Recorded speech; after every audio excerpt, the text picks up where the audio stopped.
stay on. Okay.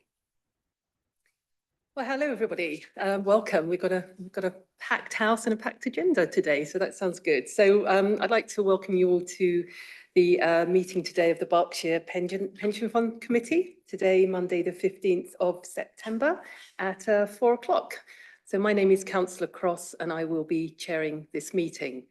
So this meeting is being held in person via Zoom and streamed live to the public on YouTube.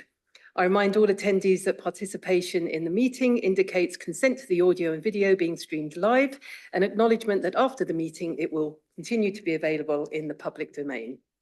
We are not expecting the fire alarm to sound this evening or this afternoon. However, if it does, please may I ask that you leave in an orderly fashion and rendezvous across the road outside the library next to the fountain.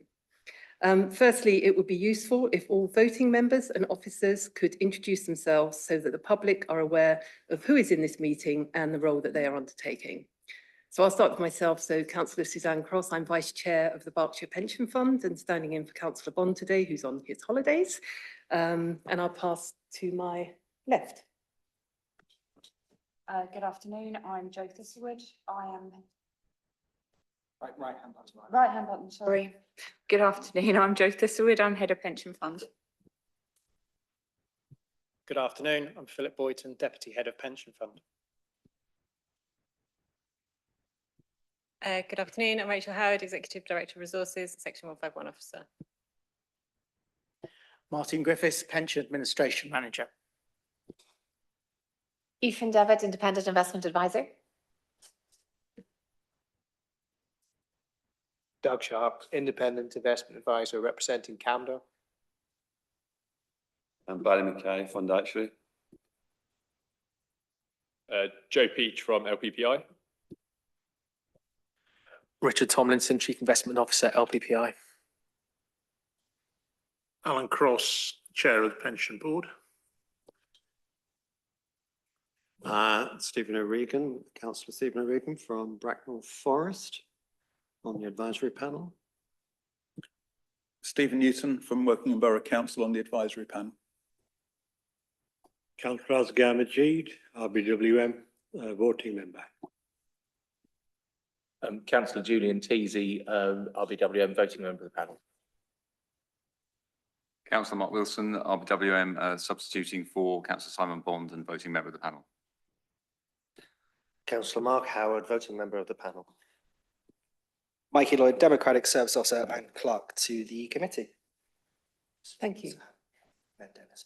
Oh, and online, Councillor Dennis, would you like to introduce yourself? Hi, I'm Glenn Dennis, councillor from Reading, just an associate member of the Pension Committee.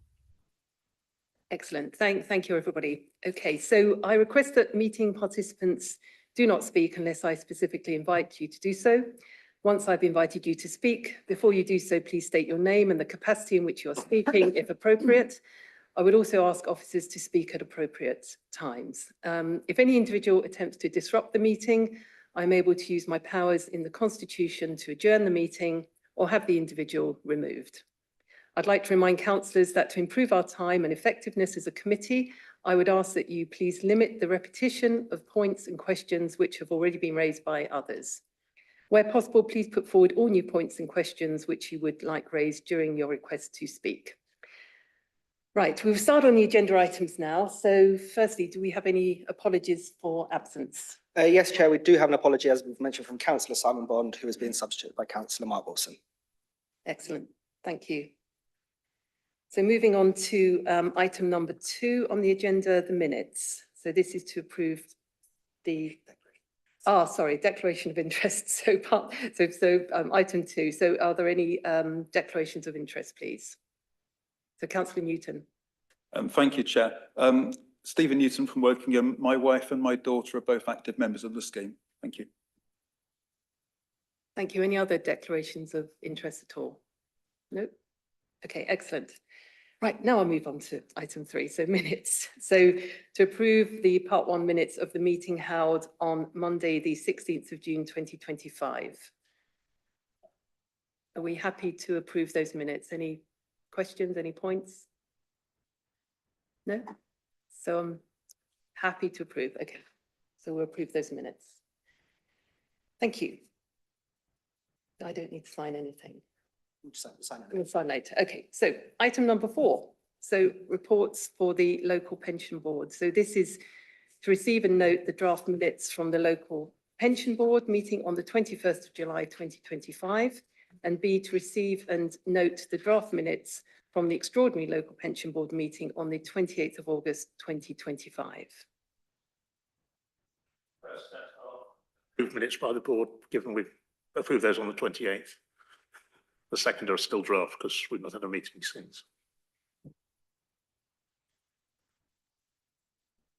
Yeah, Everyone's happy to know that. everyone's We'll just happy. move on. Okay, we're happy to note those and move on? Yep, okay. Excellent, okay. So we're racing through these. So item number 5, statutory policies. So this is to receive and adopt the abatement policy on recommendation from the local pension board for publication on the fund's website. So do I pass over to Philip? Thank you. Thank you, Chair. Yes, so firstly, picking up on page 35 of your packs, the cover paper with the policy found on page 41 of your packs concerning abatement. So the policy put forward on recommendation from the local pension board. So background for you firstly. So what is abatement? Well, abatement is a term used regarding the reduction or suspension of a LGPS annual pension where a scheme member receiving their annual pension enters a new local government employment.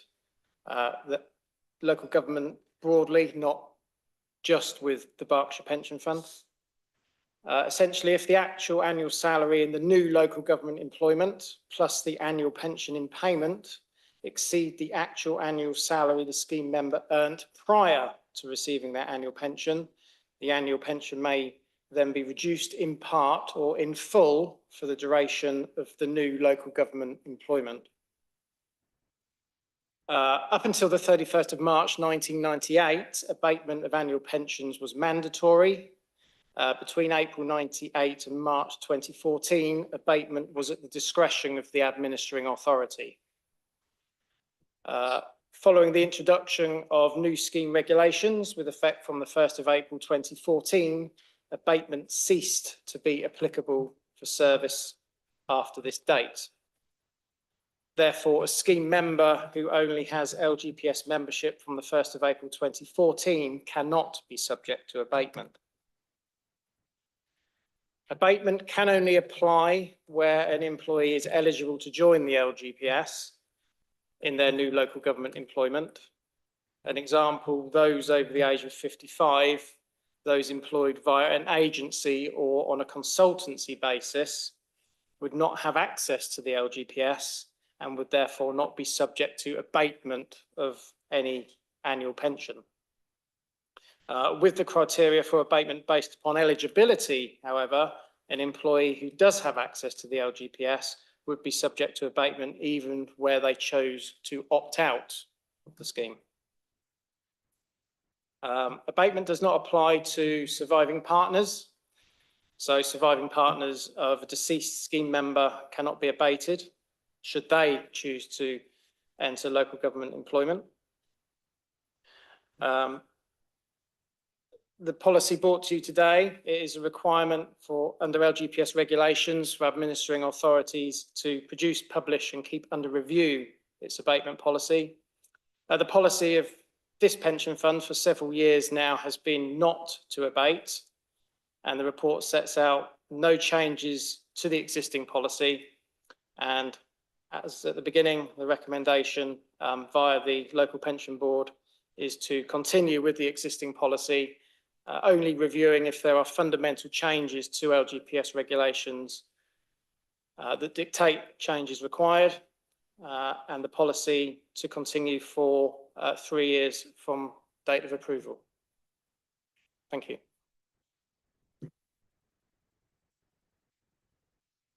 Thank you, Philip. Do we have any questions about this policy? Are we good? So are we happy to to note this and approve that the policy for immediate adoption. Oh, sorry, who's? Oh, Councillor Wilson, sorry, I missed you. Sorry, coming thank up. you. I guess just one sort of broad question. This seems eminently sensible. Is there any risk with carrying this out? Is there any challenge that could possibly come through? No? Yeah. Thank you for the question. I think for the duration of time that we've had this particular policy in place, the experience has been that there's been no challenges received from any scheme members or third parties, external parties at all. Also standard policy across the LGPS, isn't It is as well the sort of policy that we understand is in place for the majority of LGPS pension funds. Thank you. Any other questions? No? So we're happy to note this policy. Sorry, Mark. Sorry, I was just going to suggest that we note it and receive it, Absolutely. propose that. Agree. So we're happy to note that. Yes? Good. Thank you.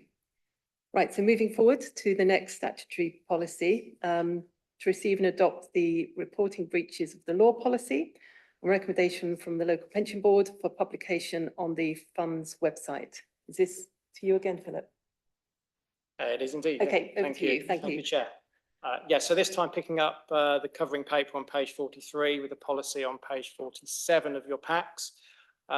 Breaches of law, again, a policy being brought to you for your thoughts and publication on approval.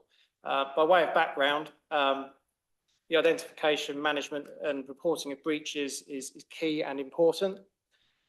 It is a requirement of the pensions regulator. Failure to report a material breach is a civil offence and can therefore result in civil penalties. At the same time, in addition to identifying, rectifying and where necessary reporting a particular breach, such breaches providing opportunity to learn from mistakes and review and improve processes in areas in which any breaches occur. All employees involved in the administration and management of the pension fund are expected, indeed required, to take a proactive approach to the identification, management and reporting of all breaches that have occurred or are likely to occur. So the pension fund, on behalf of RBWM as the scheme manager and administering authority for the fund, maintains a log of all breaches or suspected breaches of the law relevant to the management and administration of the fund. Where a breach or suspected breach has occurred, it should be identified and recorded as soon as reasonably possible. A breach is defined as being an act or failing to observe a law, agreed, or code of conduct.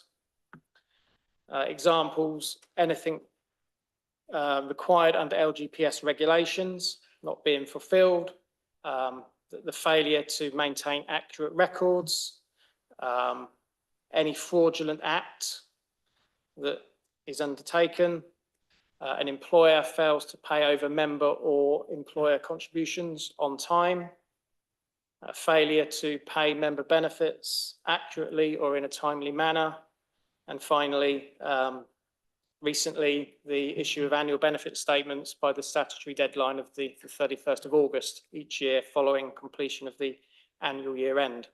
So having provided some background around breaches of law, I welcome your approval and continued adoption of the breaches of law policy. Thank you, Philip. So open it to questions. Alan, you've got a question. Just to comment, this is, I think, largely unchanged. I was looking at it earlier. I think the main point for all of us to know, ultimately, the need to get to Rachel if we think there's one of these that needs reporting. And I noted point 9 on page 57. If there's a difficult situation, you would convene a subcommittee of the pension board. My suggestion is that would normally consist of me as the chair, the vice chair and one other member. Clearly, any two of those three if one of the chair or vice chair weren't available. Thank you, Alan. Yes, spot on. So any such breaches that deemed to have occurred, we of course would involve all of those associated with the fund, officers and local board level in understanding how they occurred and what we would do to ensure that they do not occur again.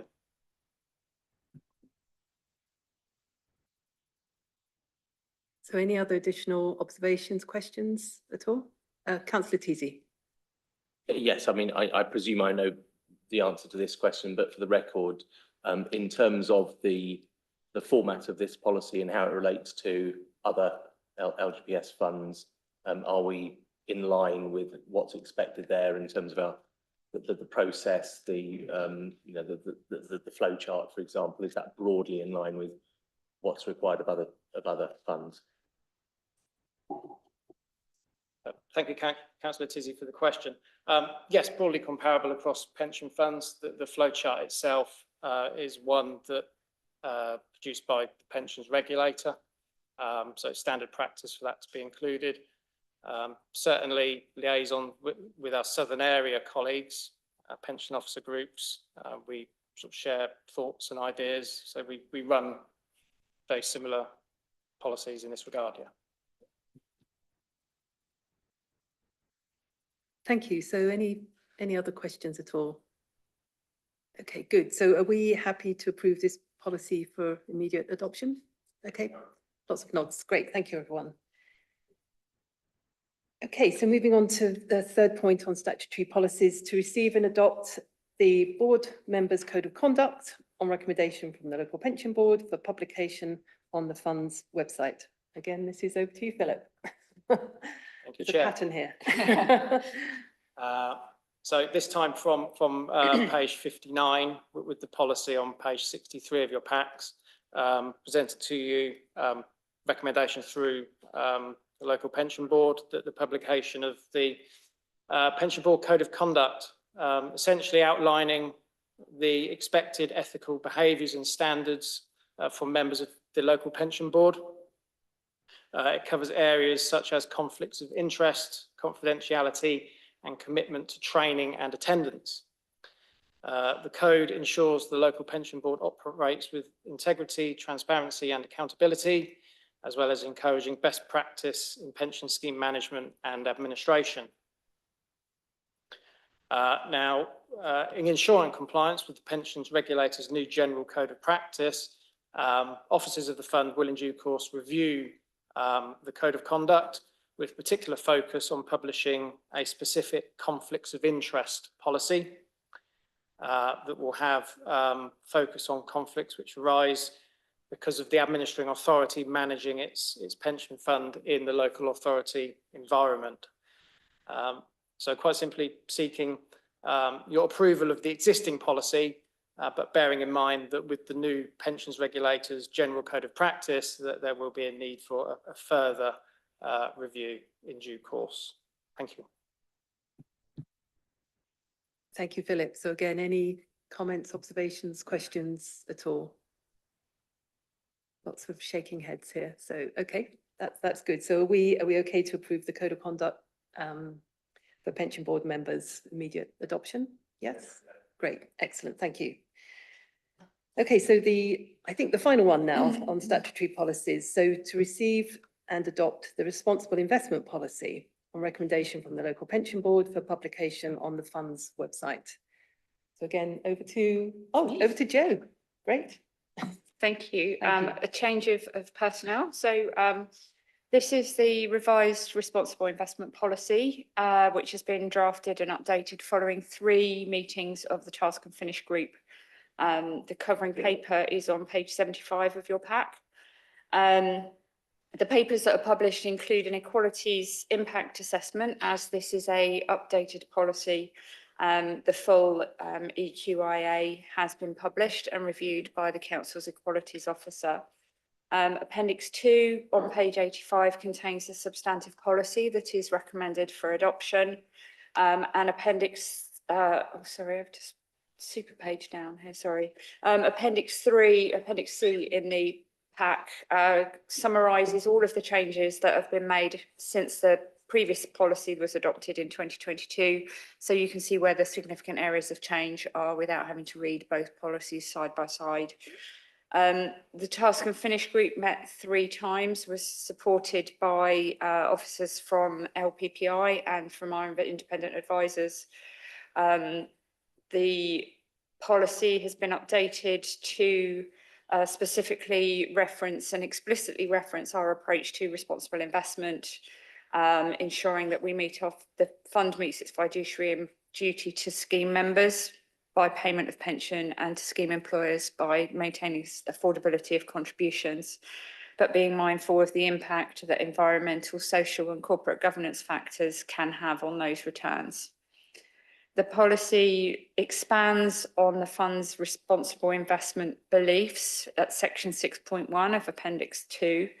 There's an explicit statement in the new policy of the exclusions that are currently applied to the pension fund's portfolio through LPPI's existing responsible investment policies, the integration of those into our policy.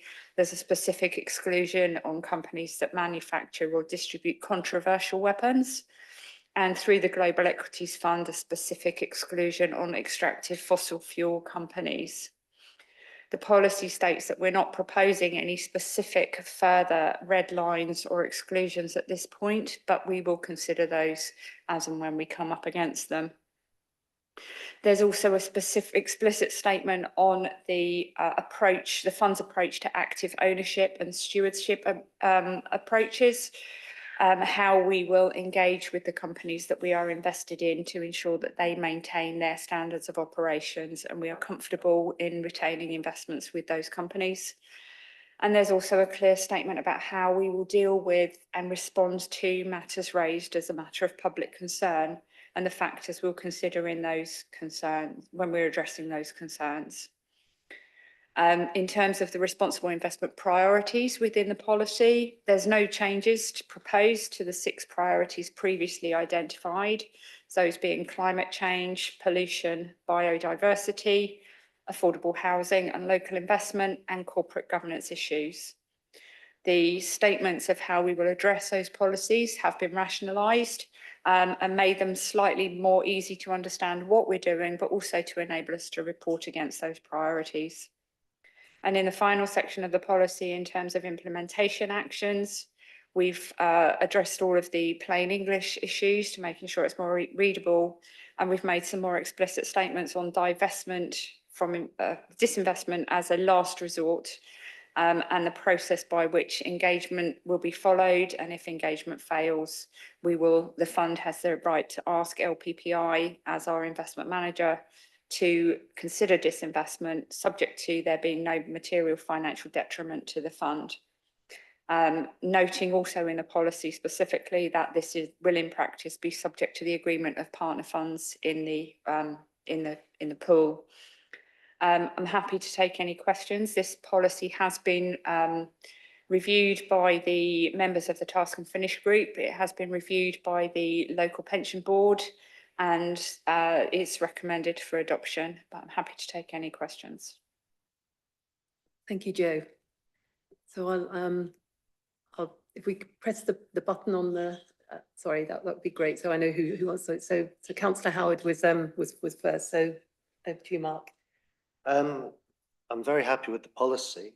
The only question I have is how are we going to make it happen? And although I say it's a policy, I'm not seeing numbers and percentages in this document. Should I be looking at a second document to see that drive? Thank you, Councillor Howard, for that question. The reporting and the evidencing of the activities against a responsible investment policy will be covered in the reporting that we get from LPPI under their quarterly responsible investment reporting, which is later on in this agenda. Obviously, the report that we have at this meeting doesn't necessarily reflect all of the activities that were in the current policy because it was based on the previous policy, which hadn't been adopted. We are also improving and increasing the reporting that we put in the public domain on the pension fund's website in terms of responsible investment activity, which again I'll cover more in the responsible investment reporting later. But the primary evidence of direction of travel to an extent on those priority actions where we've started from where we are will be covered in LPPI's responsible investment reporting. Councillor O'Regan. Okay, thank you, Chair. So I have a general question, which I bring from our administration in Bracknell Forest, and then within that there is a specific. So I'll ask both questions because they're related. So the first general question is, how is the policy dealing with areas of conflict? I've looked at the policy and I can't see sort of specifics on conflict. And then related to that, some of our residents, in particular members of the Palestinian Solidarity Committee, have raised questions about the current investments, in particular the investment with the Brookings Holdings Company, which is on the UN opt list. And in the light of the deteriorating situation in that region, particularly Gaza, and the likelihood that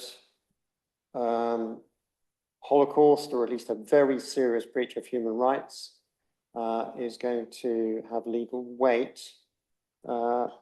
what's the fund and its policy going to do about ameliorating the risk arising from that if there is direction from some central government to start making divestments?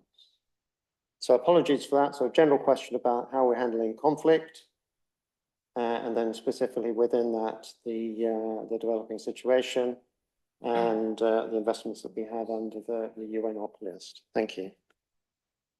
Yes.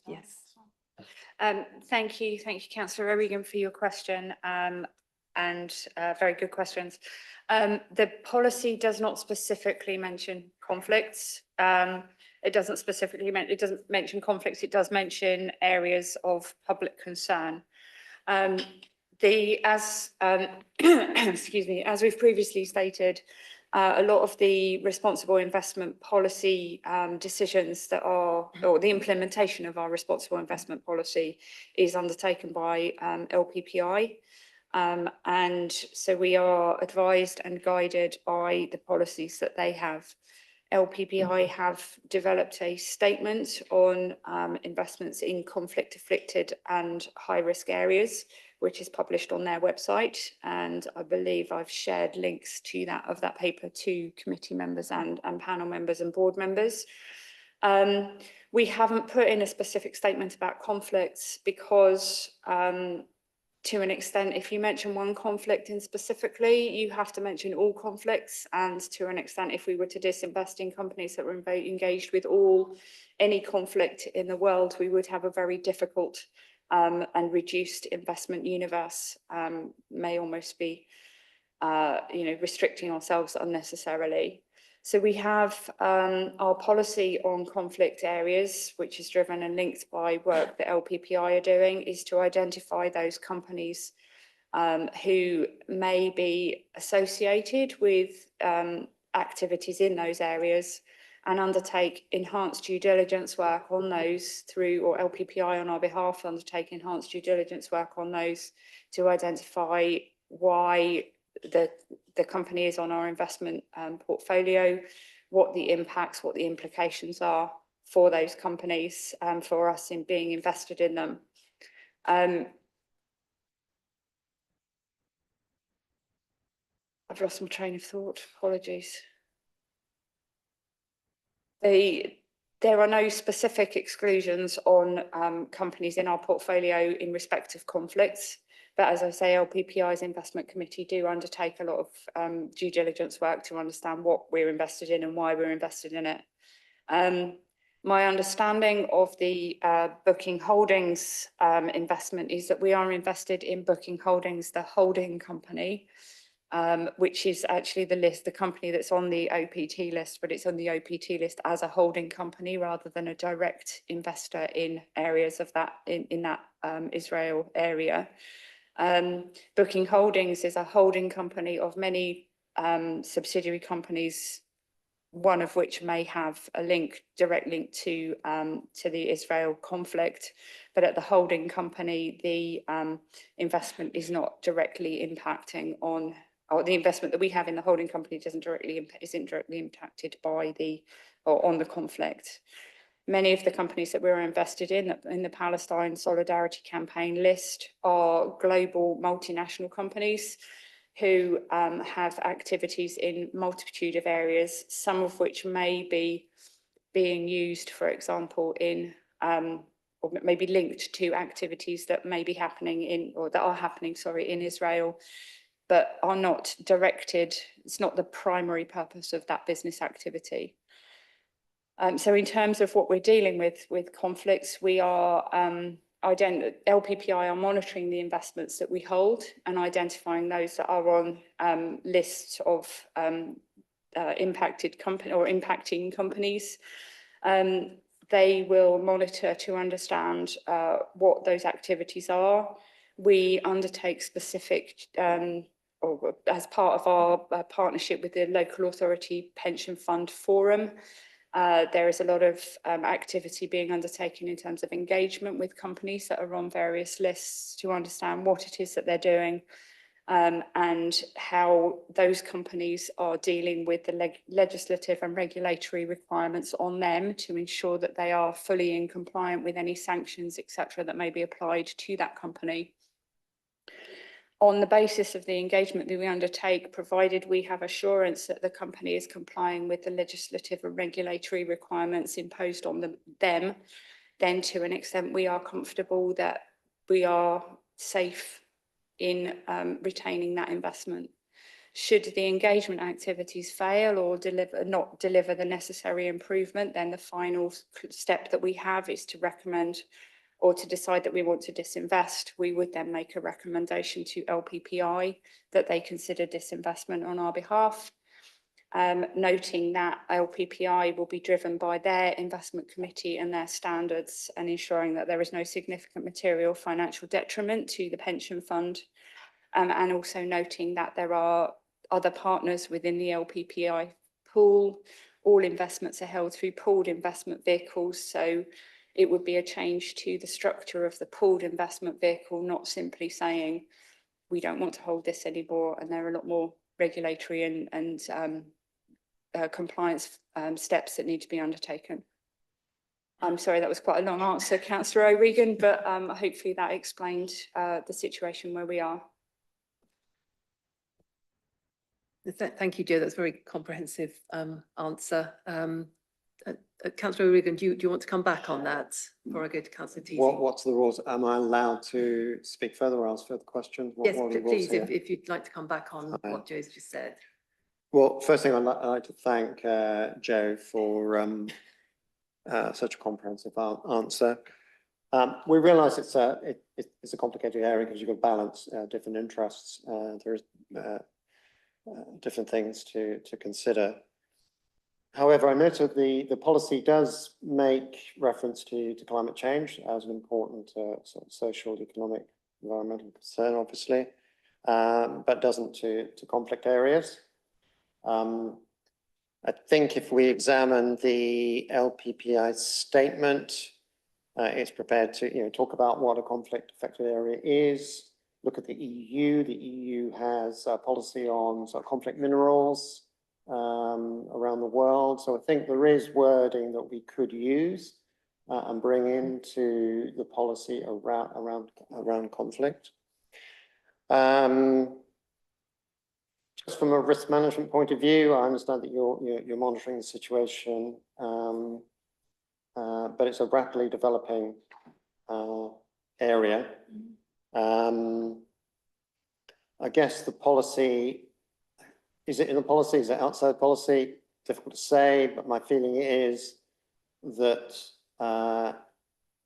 organisations that we have investments with who potentially could be pulled into some kind of breach of human rights, Holocaust type legal situation, I think we should be proactively writing to them and asking them what their plans are.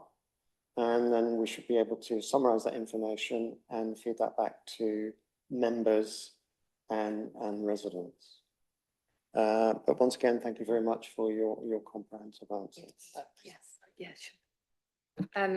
Thank you, Councillor O'Regan. Just to clarify that the priorities that are listed in the policy are the highest of our priorities. They are not the only priorities that we are looking at. So there is a list at the back of the policy in an Annex 2 to the policy that lists all of the factors that we have considered. I can't honestly say that it includes, that I would categorically say it includes conflict areas, but that is, we do look at human rights, we do look at that sort of thing in there. In terms of engagement, we do encourage, we are partners, or we're part of the Local Authority Pension Fund Forum, which is a national collaborative body of all LGPS funds. We have started publishing on our fund website the LAPFF quarterly engagement reports, which summarise all of the activity that organisation undertakes on behalf of all LGPS funds, and highlighting on the pension fund's website those companies which we are invested in as a Berkshire Pension Fund that are specifically covered in those reports. LAPFF are doing a lot of work at the moment on conflict-afflicted areas. Recently published some information about engagement that they're undertaking with Microsoft, which I think I shared with committee and board and panel members, in respect of the use of Microsoft software by Israeli secret services, I think, in terms of data collection on public citizens. So that information is in the public domain, and we will highlight that on the pension fund's website, that information is being shared and that information is being, or that activity is being undertaken on our behalf. We will continue to improve our reporting on engagement activities as part of the development of outcomes from the responsible investment policy, and included in the risk register when we update that in terms of reporting in these areas. So it's a developing activity for us. We are trying to improve the reporting that we're doing, and we will continue to engage with LPPI as our investment managers and also their engagement partner, Robeco, on our behalf to ensure that information is being shared. But we are increasing the reporting that we're doing on this area and making sure that it's available in the public domain. Thank you. Thank you, Joe. So over to Councillor Teasey, I believe, next. Thank you, Chair. Can I just say, first of all, thank you for this. I mean, I know this has been a lot of hard work, and thank you for pulling this together. I was sorry that I couldn't finish, unfortunately, because of holiday and work, being part of the working group, although I was part of it initially. I think that there's a lot that I like in this policy, and I recognise that I agree with the point over consistency, that rather than singling out any one country, for example, or one conflict, there need to be rules that apply across the board, and it's very difficult to get that. The however is that I do like the fact that there are, I think when we look at what's happened in Gaza, since we started this working group, things have got considerably worse. And it's now, even Israelis are using words like genocide and war crimes, and even previously very supportive people and countries are now saying, no, this is wrong, this is completely wrong. But our government hasn't caught up. Our government hasn't caught up on this and still refuses to say this. And that makes it very difficult, because if the government is not saying something, then we are in a difficult position if we are going to be consistent, as I feel we should be, I do feel that there's two things I like and one thing I don't like about this proposed policy. The things I like, number one, apart from the framework, obviously I'll take as read, but let's just talk about this specific thing because this is the most controversial area. 6.1.1, I do like the fact that we have, we have the principle of exclusions and red lines. And at the bottom, it says the fund reserves the right to review these exclusions periodically in the light of market conditions and member priorities. That opens up the possibility for us at some point, if things should change, to put something in there that is appropriate, should we think that that is required. The other thing I liked is in 6.1.3, when it comes to responding to public concern, I thought that was actually rather well written. The idea of the balance that is legally robust, and we will take these into consideration. My problem, however, and it may be one of interpretation rather than the policy itself, but when it comes to 8.5 and divestment, the bar has been put very, very high indeed. Now, I just think that I get that. I get that we will try to engage constructively.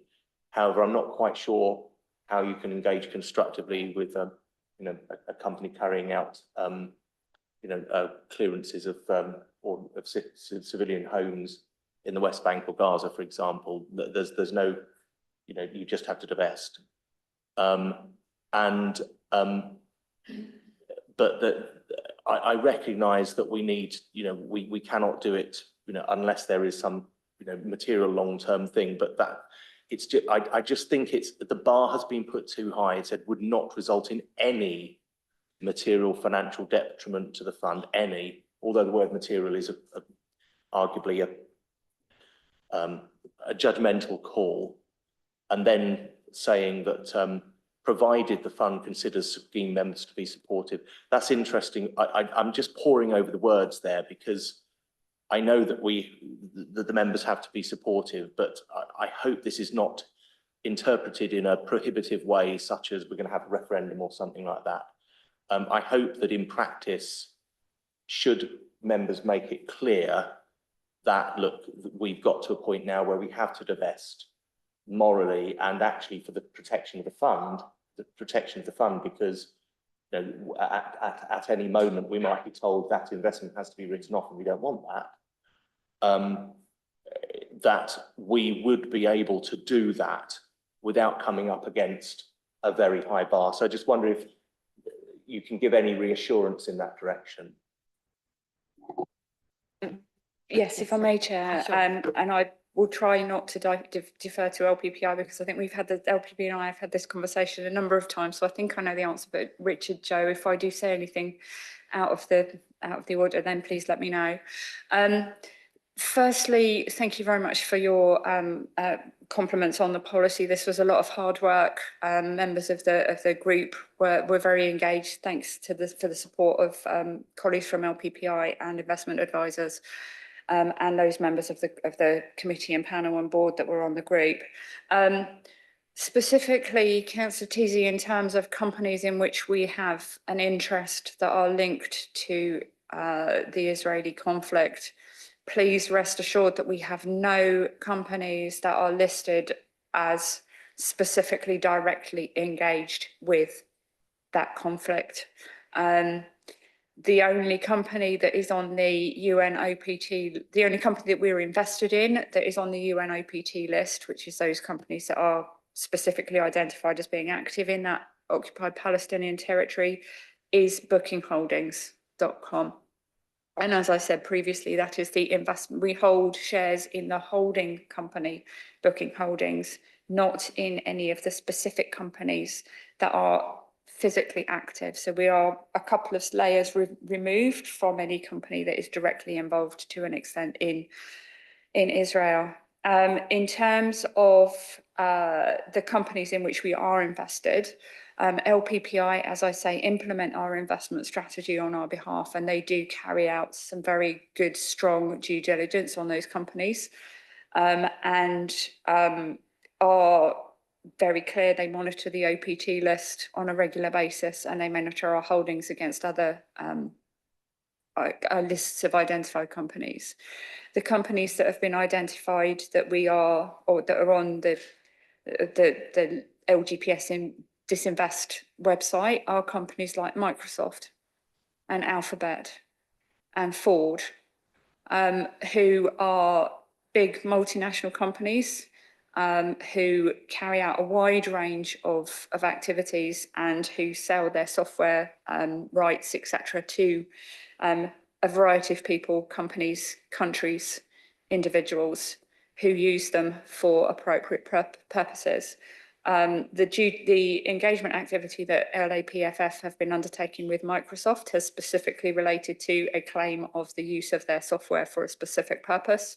Microsoft are investigating, or Microsoft are saying, responding to the challenge from LAPFF to say they are investigating that.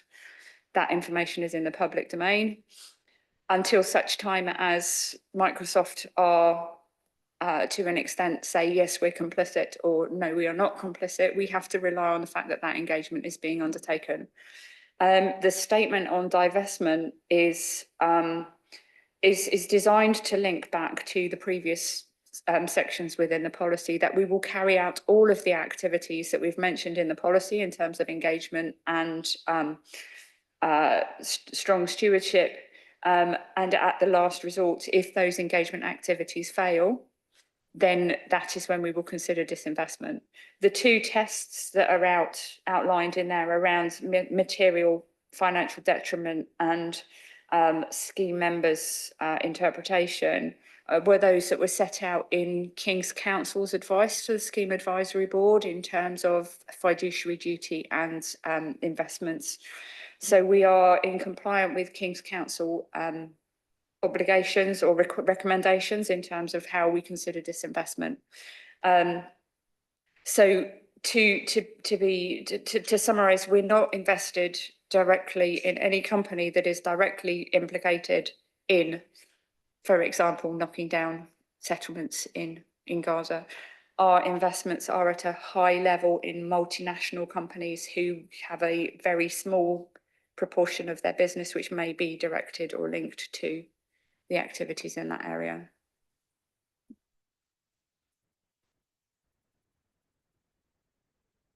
Yes, thank you, Chair. A lot of that's very reassuring. I completely concur that, and I've said this on a number of occasions here, that we can't subcontract our morality, as it were, to some external party that is going to say, disinvest in this, this, and this, because as you say, that it will be, for example, Microsoft, they sell their software everywhere around the world.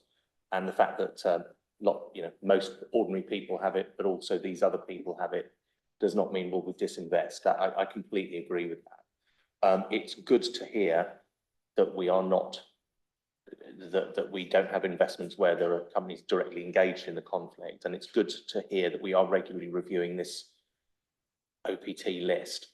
One final question then, and and this may be for LPPI, but we are saying that we are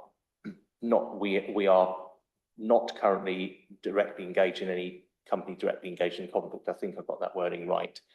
Is that a policy that we are is that something we are trying to avoid?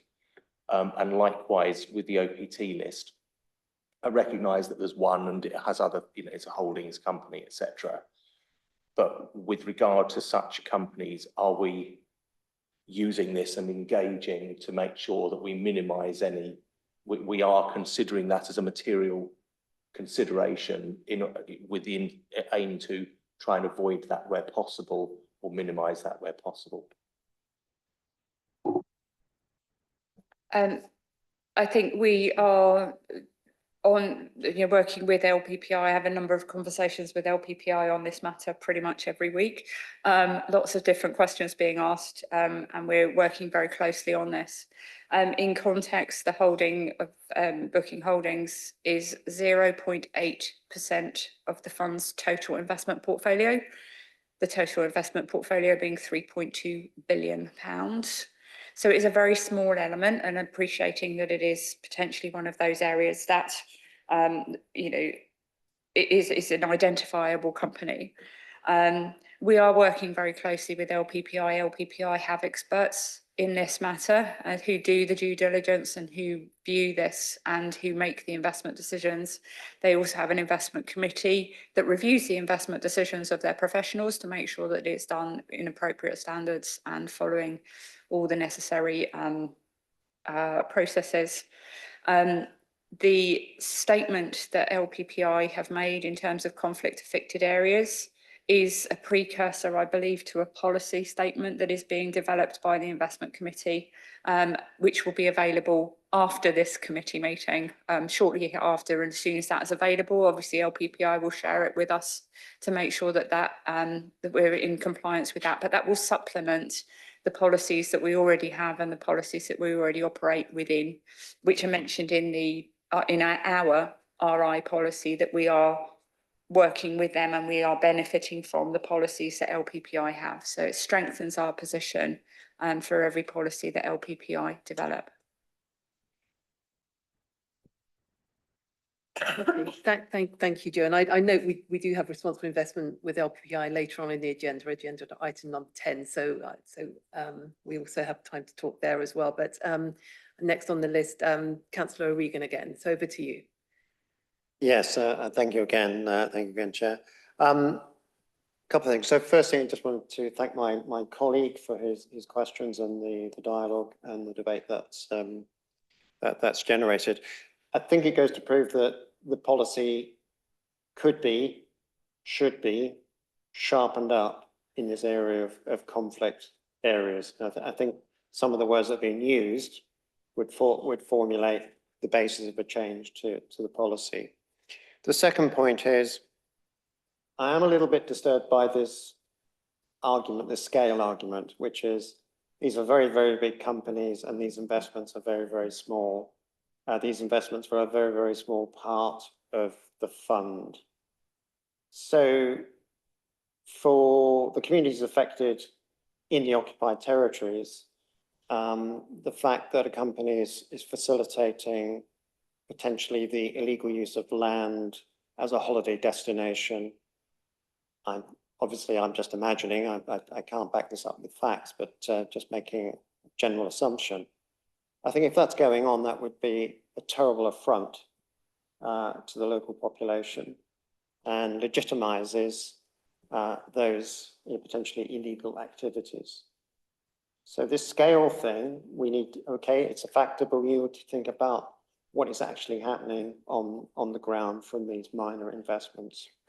Also, if these investments are a minor part of the fund, well then let's divest them. It has no material effect on future benefits for members. So again, thank you very much for letting me speak again.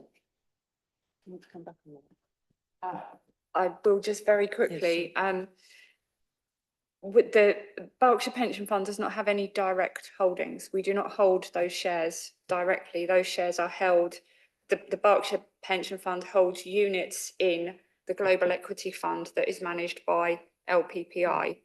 That is a pooled vehicle, and that pooled vehicle contains those investments. It's not as simple as saying we don't want to hold this company. We can say that, but we have to then go through LPPI's governance processes for them to agree to remove that from the portfolio. If we wanted to, we cannot directly disinvest from that company because we don't hold that. We would have to go through LPPI's due diligence process. We would have to get approval from our partner funds to request that that company is removed from the portfolio. If we were to do that, it would have to go through LPPI's structure, and there may be costs involved. I don't know, I haven't asked that question directly, but it would have to follow LPPI's due process. We can look into that, but I'm not, when I say we look into it, I will look into the process which we would have to follow to do that, but I can't promise that it will result in a disinvestment. But we can follow that through. I note absolutely your comments about materiality. Not trying to put a financial value on this crisis. It is an appalling situation and we are doing the best that we can. But we do have to remember that we are investing. We're not moral or political. We're not making our investment decisions on moral and political grounds. We are making it to secure the fiduciary duty of paying pensioners' benefits and maintaining employer contribution rates.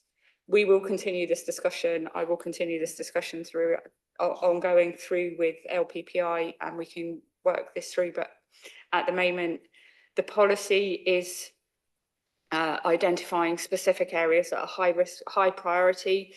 As and when LPPI's statement on conflict afflicted areas comes out, we will consider putting an additional statement on our pension fund website. But at the moment, we are being driven. We are guided by LPPI's policy, which hasn't yet been finalised. So as soon as that is, we can make a clearer statement on our own website. Thank you, Jo. Councillor Howard. Thank you. I think the policy has enough clauses in it to basically identify areas of conflict or not conflict. So I'm not particularly concerned about that in that way. Looking at the issue of this one firm or one company, which is of 0.8% of our fund, and the amount of time and effort and how it potentially sees it might become some sort of an international leper if this carries on. Surely there is an economic argument to say they might not be a good bet going forward. And if we're having this conversation, and I'm pretty sure that the other two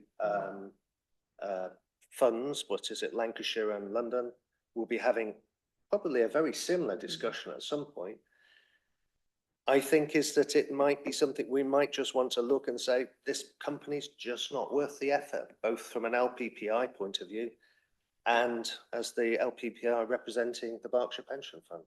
So just want to throw it out there. It might be a bad bet after all this. Come back on that. Very quickly, Chair. Let me take this out of the meeting, councillors. I will have a conversation with Richard and colleagues from LPPI outside this meeting, and we'll report back as soon as possible as to what the next steps and how we can take this forward. Great. Thank you, Jo. Councillor Wilson. Thank you, Chair. Concur with several points. I won't repeat them. I think I'd just like to emphasise a couple of things, which is that since starting to be involved in the Task and Finish group, I appreciate the privilege of having a voice in that group. Clearly, things have escalated in terms of the Gaza situation, and so I'm thinking a little bit harder, if you like, about the policy in this context. I would say we have. As an investment fund, we have some influence, but we don't have as much influence as, say, a government would with imposing sanctions. And I think, as Councillor Teasey suggested, there should be a focus on the government implementing sanctions where there is a case, and it appears from the evidence pretty well substantiated that there would appear to be a good case. So, I'm looking in that direction. In terms of the policy, we refer to this no material financial detriment, and I was thinking, how do we know that? And picking up Councillor Howard's point, actually, if a company is starting to become in focus for what it's doing, there's actually a compelling reason to say, okay, we should get out of this. In the absence of that, how do we don't have a crystal ball? How would we know that there is no material financial detriment from saying, okay, this company is engaged in these activities, let's move our investment to another one? I'm finding that I'm trying to think, how would that work if a company, if we had a company on the table, how could we tell if there was no financial detriment or not? I think, thank you, Chair. Thank you, Councillor Wilson. I think there would need to be a substantive piece of work undertaken that would identify that this is the company that we want to disinvest. What is the implication of that? And we would have to commission some work through LPPI to say, well, this is the investment, this is the impact of removing it from our portfolio. This would be, and then a cost benefit analysis to an extent would have to be undertaken to say, this is the impact of that return. We haven't commissioned that work at the moment. There would be some work that would need to be done, and at that point, then after that came through, that would provide us with the evidence to say either there was or wasn't material financial detriment to the pension fund, and that would then take it forward. But it would be a piece of work that would have to be commissioned. Councillor Wilson. Thank you. If I can just come back on that, I guess the day-to-day activity of an investment fund would involve buying and selling anyway. So would, I'm trying to understand why we would need to commission a special piece of work, given that it's sort of the investment managers are making those decisions all the time. Sorry, Richard. Sorry, Yeah, so just to confirm, I've got the question, I've heard the question correctly. Are you saying why would we need to commission a special piece of work to confirm something that you would expect us to be doing on an ongoing basis? I think is the question broadly. I'd say that as part of our standard process, that all names on the OPT, on the UN OPT list are screened daily. So there's an ongoing process. As part of the anything in there is enhanced human rights type engagement with the fund, the company itself. So I think many of the things you're asking for are ongoing. I think the point is that when we would come back to this, it's about, as we've referred, but the North Star is fiduciary oversight of the scheme's assets to pay pensions they fall due, and this material financial detriment. So there is that ongoing cycle in the background of looking at what the risks are, and should they get to the point where we believe they would be material enough to have a significant financial impact on the investment, absolutely we would act. I think that is where we come back to the financial materiality point then. But in reality, for Booking Holdings, the activity that's been referred to is, I think I looked earlier, it's 0.0002% or something like that of the total number of listings. There's 50 or 60 listings, or that order of magnitude, out of 28 million or something like that. So so if you can look at it from a financial materiality point of view, it is very, very, very small. However, that doesn't negate the reputational and other types of issues that have been discussed. They are on separate dimensions, but coming in from a financial materiality point of view, that is absolutely something we undertake on an ongoing basis. And frankly, is a core part of the thesis for owning any asset. It is part of something we will consider.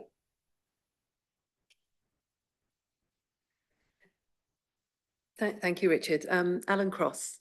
Just to clarify, the 0.0002 is the proportion of booking that operates in Israel, Palestine, as opposed to the UK, USA, and other countries globally.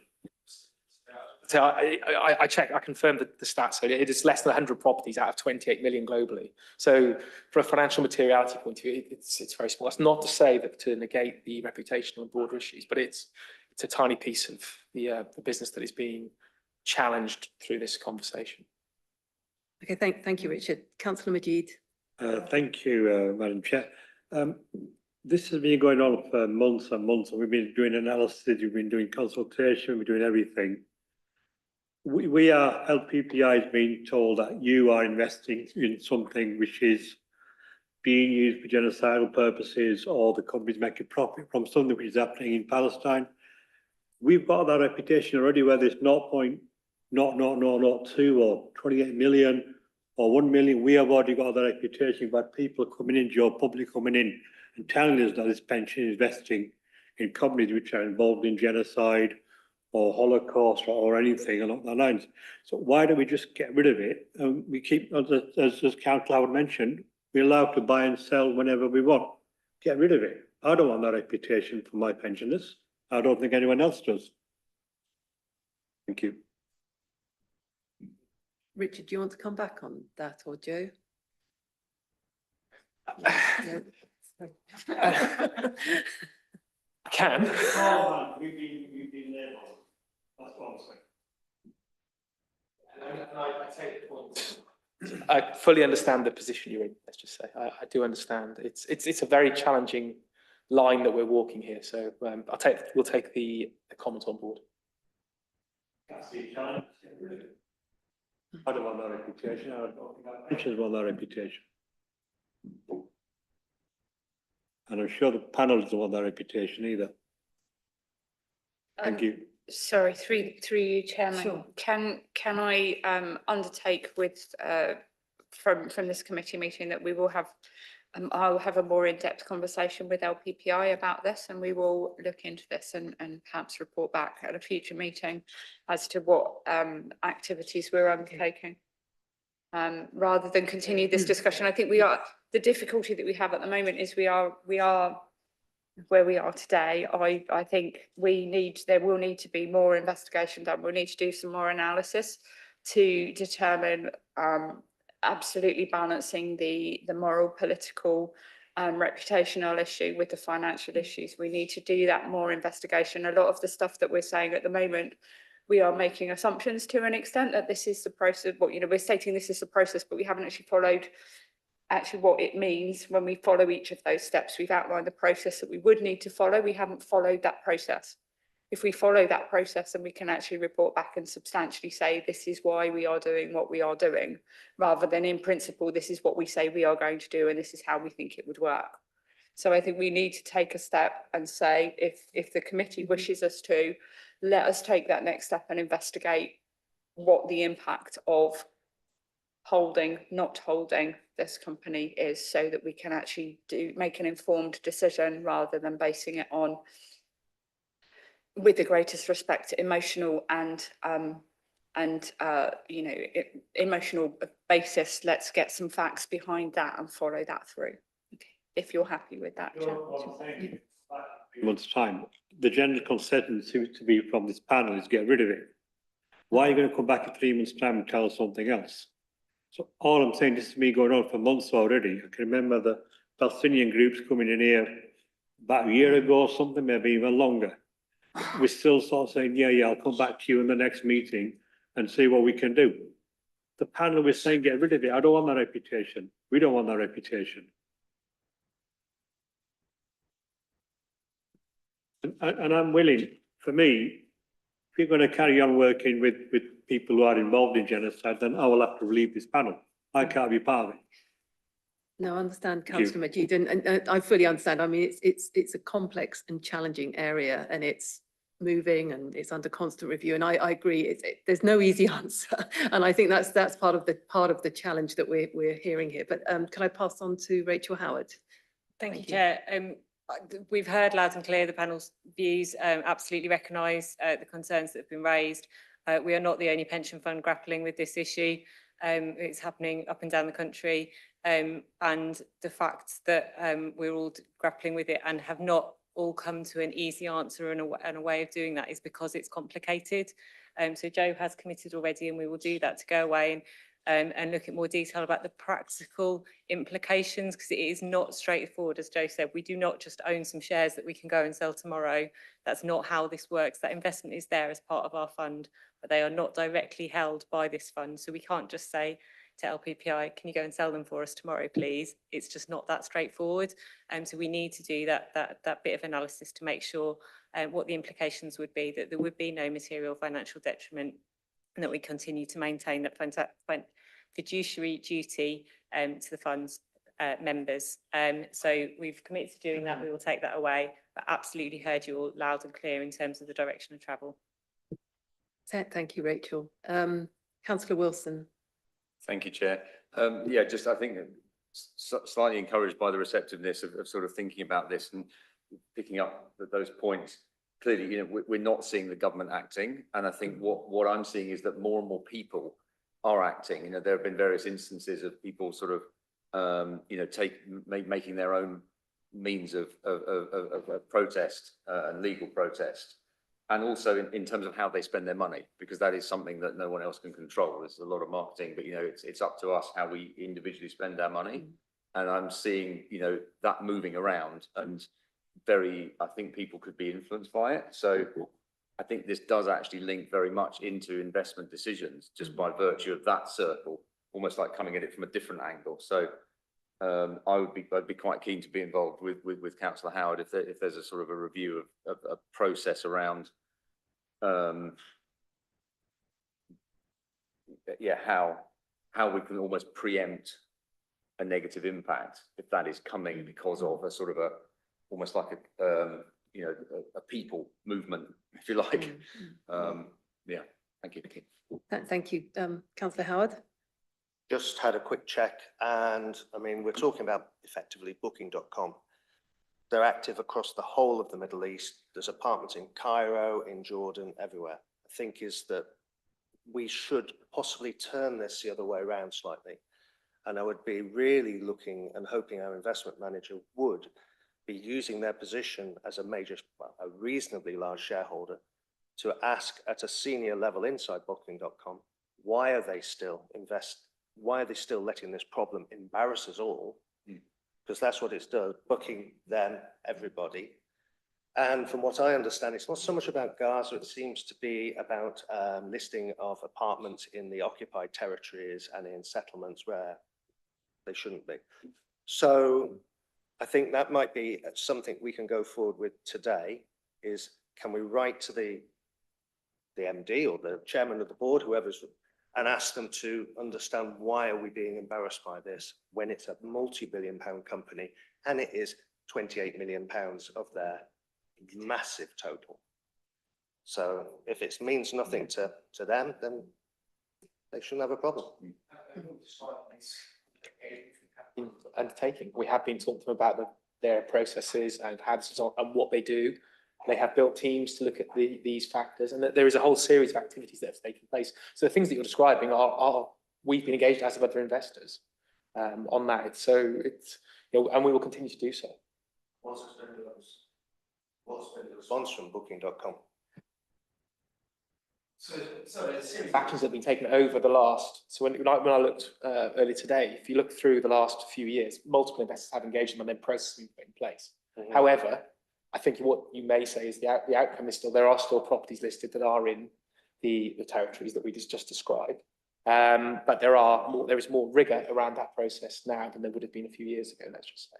And we will continue to engage them, but it is part of because it's on the UN OPT list, when we, as part of our process, that is then subject to enhanced human rights due diligence, which is what we're undertaking. So it is part of what we do. But I don't say we can have that engagement. We can continue on that route. Yeah. So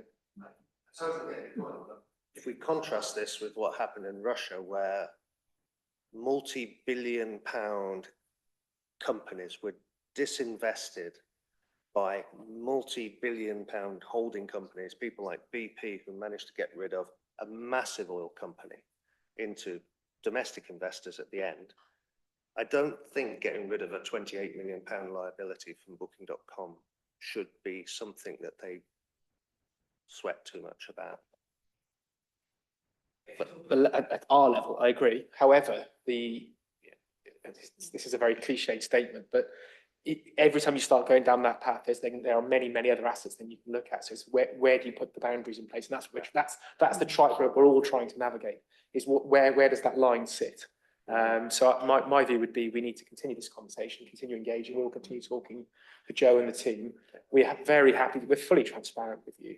I fully hear and understand the challenges of this. And to be frank, from my personal point of view, I have, like everybody, you have multiple hats you have to wear. I have my own personal views as who I am as a human of the world. And there's those that what I have to do as part of the role that I fulfill, and the guide rails and the decisions I can and can't make decisions on. And they are quite separate sometimes. And that's the tightrope we're all walking with issues of this nature.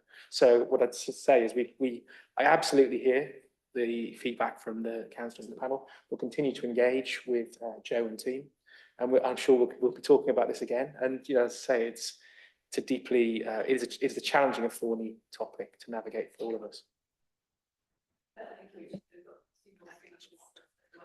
I know this, as I say, is a complex, challenging item, and we expected a long discussion on this, but I know we do need to move on. So I'll pass over to Aoife and David next. Thank you. Yes, I just wanted to address the point of what would they say in the case of engagement. And I think I wanted to raise what we are hearing them say is around the unwillingness of multinationals to take a political stance in this respect. I think the Russian situation was perhaps more concrete because there was more of the weight of political opinion was a certain way. I just highlight the recent Caterpillar case, where Caterpillar also, there are construction items being used in the occupied territories. The Norwegian Sovereign Wealth Fund declared an interest in divesting from Caterpillar and met with enormous opprobrium from the US government and the idea that they would be penalized, et cetera. So that's simply an investor in Caterpillar. If Caterpillar themselves were to take a stance, they might incur other penalties because this political environment here is complicated. And taking a stance against Israel in some quarters would not be appropriate for a large corporate. So I think that's what they would say if we were to engage, and I think that's the delicacy of this. Lead that needs to be taken in the countries which surround the area as well, is that if I can book an apartment in Jordan or Lebanon tonight on booking.com, then why should we be that worried about it if the people who are being very close to this and aren't setting us an example to follow? It's a little bit confrontational on it, but we're worried about this, but it doesn't seem to be that big an issue in the countries which are neighbouring the area. Okay, thank you. Councillor O'Regan. Yes, thank you again, Chair. So again, hearing the discussion about the specific investments on the op list, and again, I'm making the same point. I think the discussion around that and the likely actions are going to be a good basis for updating the policy. My original point is that the policy does not say explicitly about conflict areas. And I'm also hearing from my colleagues that this has been a long-running issue with representations from residents and the PSC before. Therefore, I'm minded to vote against this adoption of this policy on the grounds that it needs further work stimulated by the conditions that we've been talking about. Thank you, Councillor O'Regan. So with respect, it's the RBWM councillors that need to vote on this policy. It's a statutory policy. So if there's no more comments on this, I know it's been Councillor Teasey. Yes, Chair. I wonder if you were about to move towards this yourself. I'm conflicted in what we do now because there's a lot of good work's gone into the policy. The framework of it is very, very good. And I was actually quite reassured by some of the things that in terms of the fact that we are not currently engaged in we don't have any direct investments in any company that is directly involved in this. And I was assured that it looks like we're not looking to, that is something we're looking at. There is one company that is on the UNOPT list, or I'm not sure I've got that right, but and divest, and I think there was an assurance of coming back to the next meeting on that, because obviously it's not a direct investment, it's full, we own a certain percentage of it, and so it isn't just a simple case of this.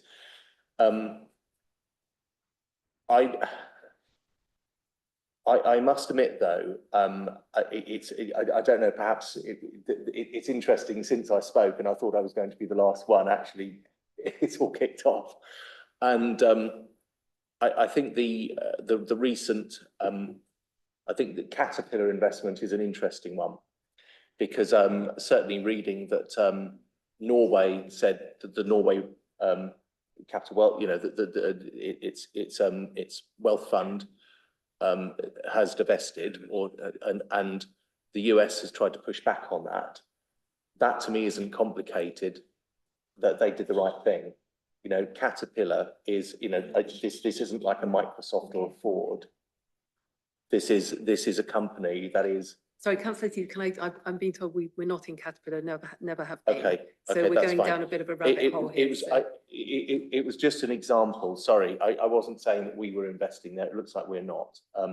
But to me, if we were, I would be saying we must divest because that is a company that it does appear is actively engaged in selling Israel equipment, which it uses to bulldoze houses illegally. And that to me is an absolutely immoral thing that we must not help. And there are all sorts of excuses saying, well, we only own 1/10 tiny percentage of a percentage of a percentage of something.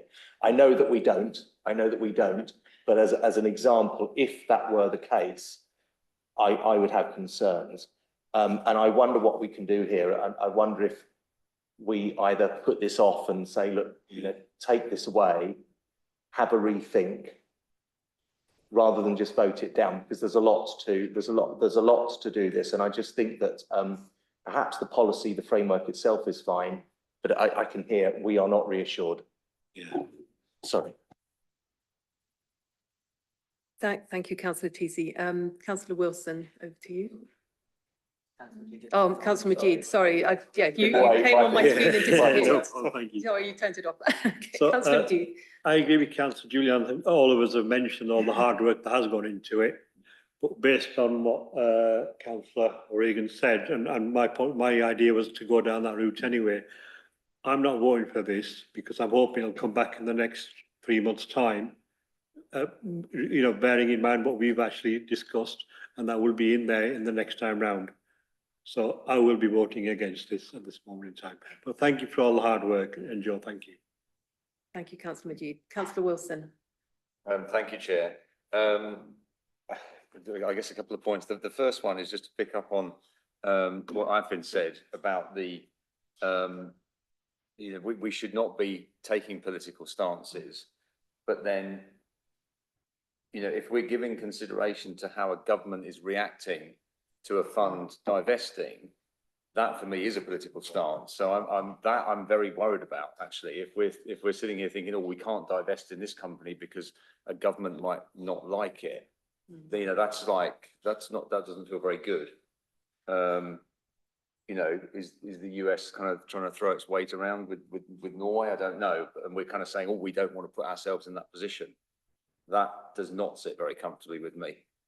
So I kind of like clarification of that, because that feels like that's a bit of a policy that is, you know, are we allowing ourselves to be influenced politically? So I don't know if that's raised a new question. In terms of this policy, I guess I have a question around, if we do reject it, what happens? Can we say, okay, this is, you know, a lot of work has gone into this, and it's kind of, it was almost like it was fine a couple of months ago. Things have moved on and there are more concerns. So is it a case of we can go, okay, this is acceptable as an improvement, but we also need to initiate another review to take it forward again? So I'm sort of in two minds. I don't want to bin it, but I also want to know how we move forward.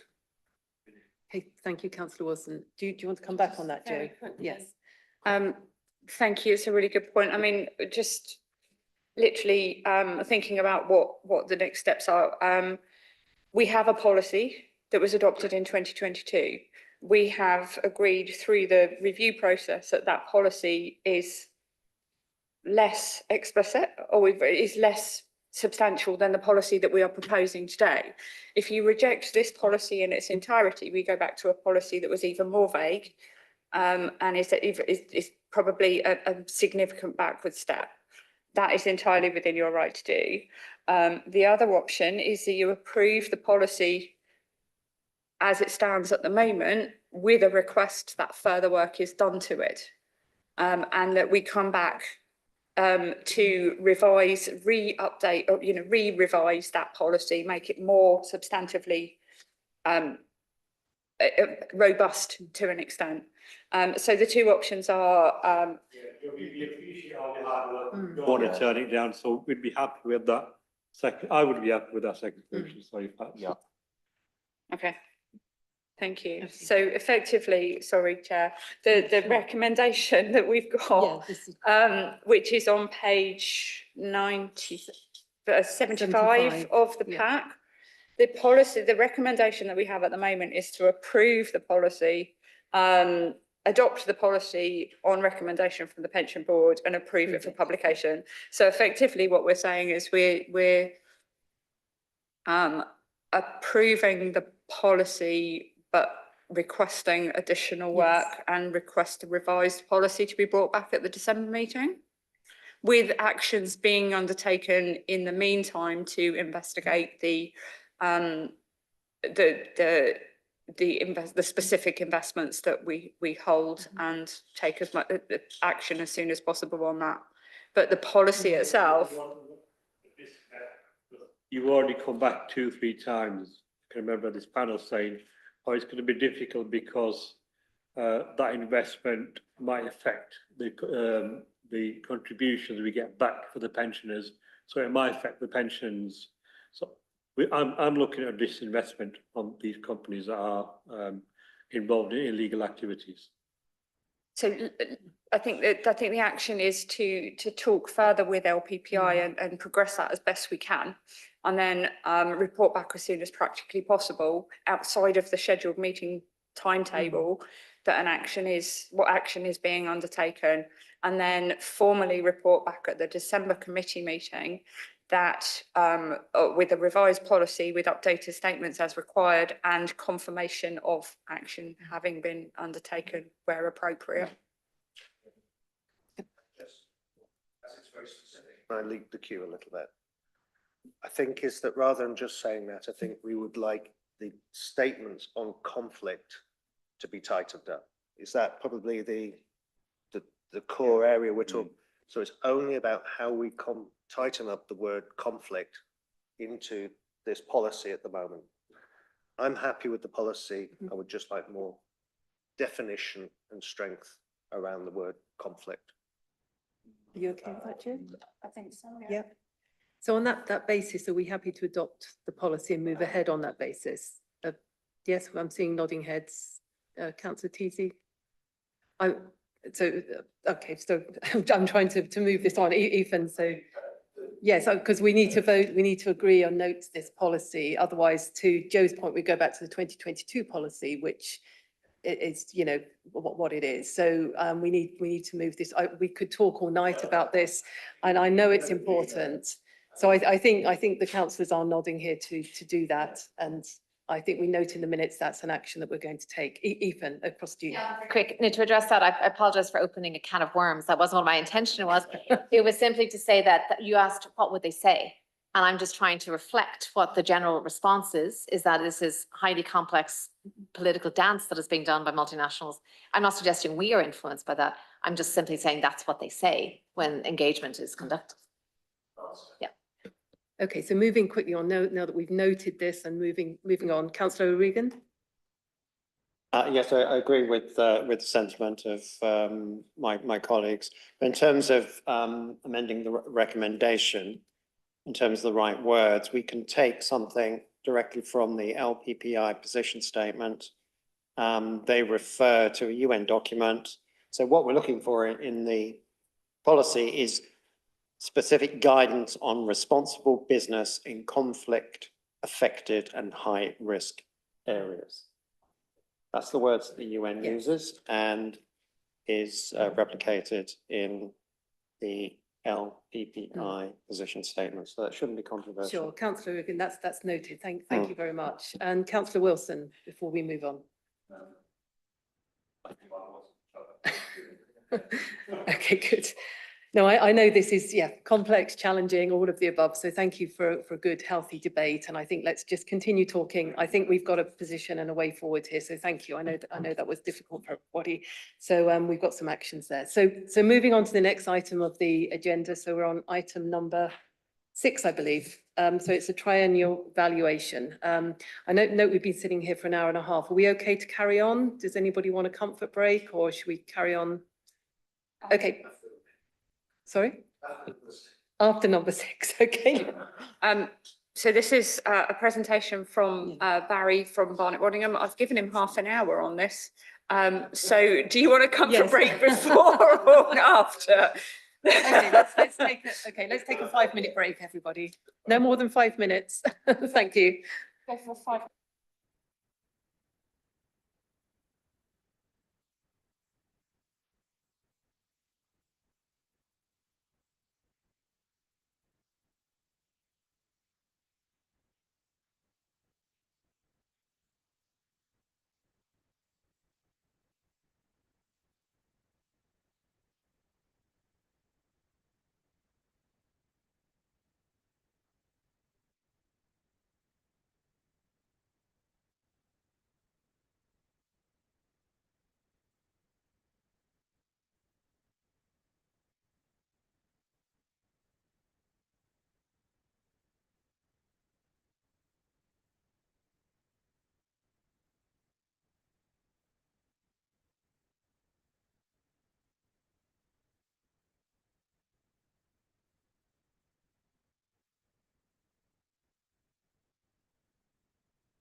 Hi, everybody. Thanks for coming back for the short break. So we're on to item number 6 now, so the triennial valuation. So I'm passing it over for the presentation.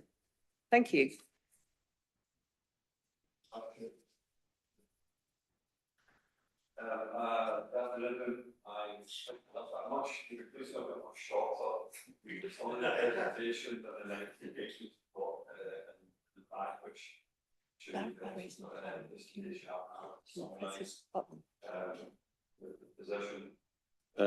Apologies, the initial pack's so long, it's just something we have to effectively put all that in to comply with professional and technical standards and so on. I don't think you've got this presentation, so. No, it was circulated as a supplement. So sorry, The summary one, the sorry. main pack, the big pack was circulated, but the summary slides that Barry's presenting, are we going to? I'm going to put them up now. Yep. Okay, thank you.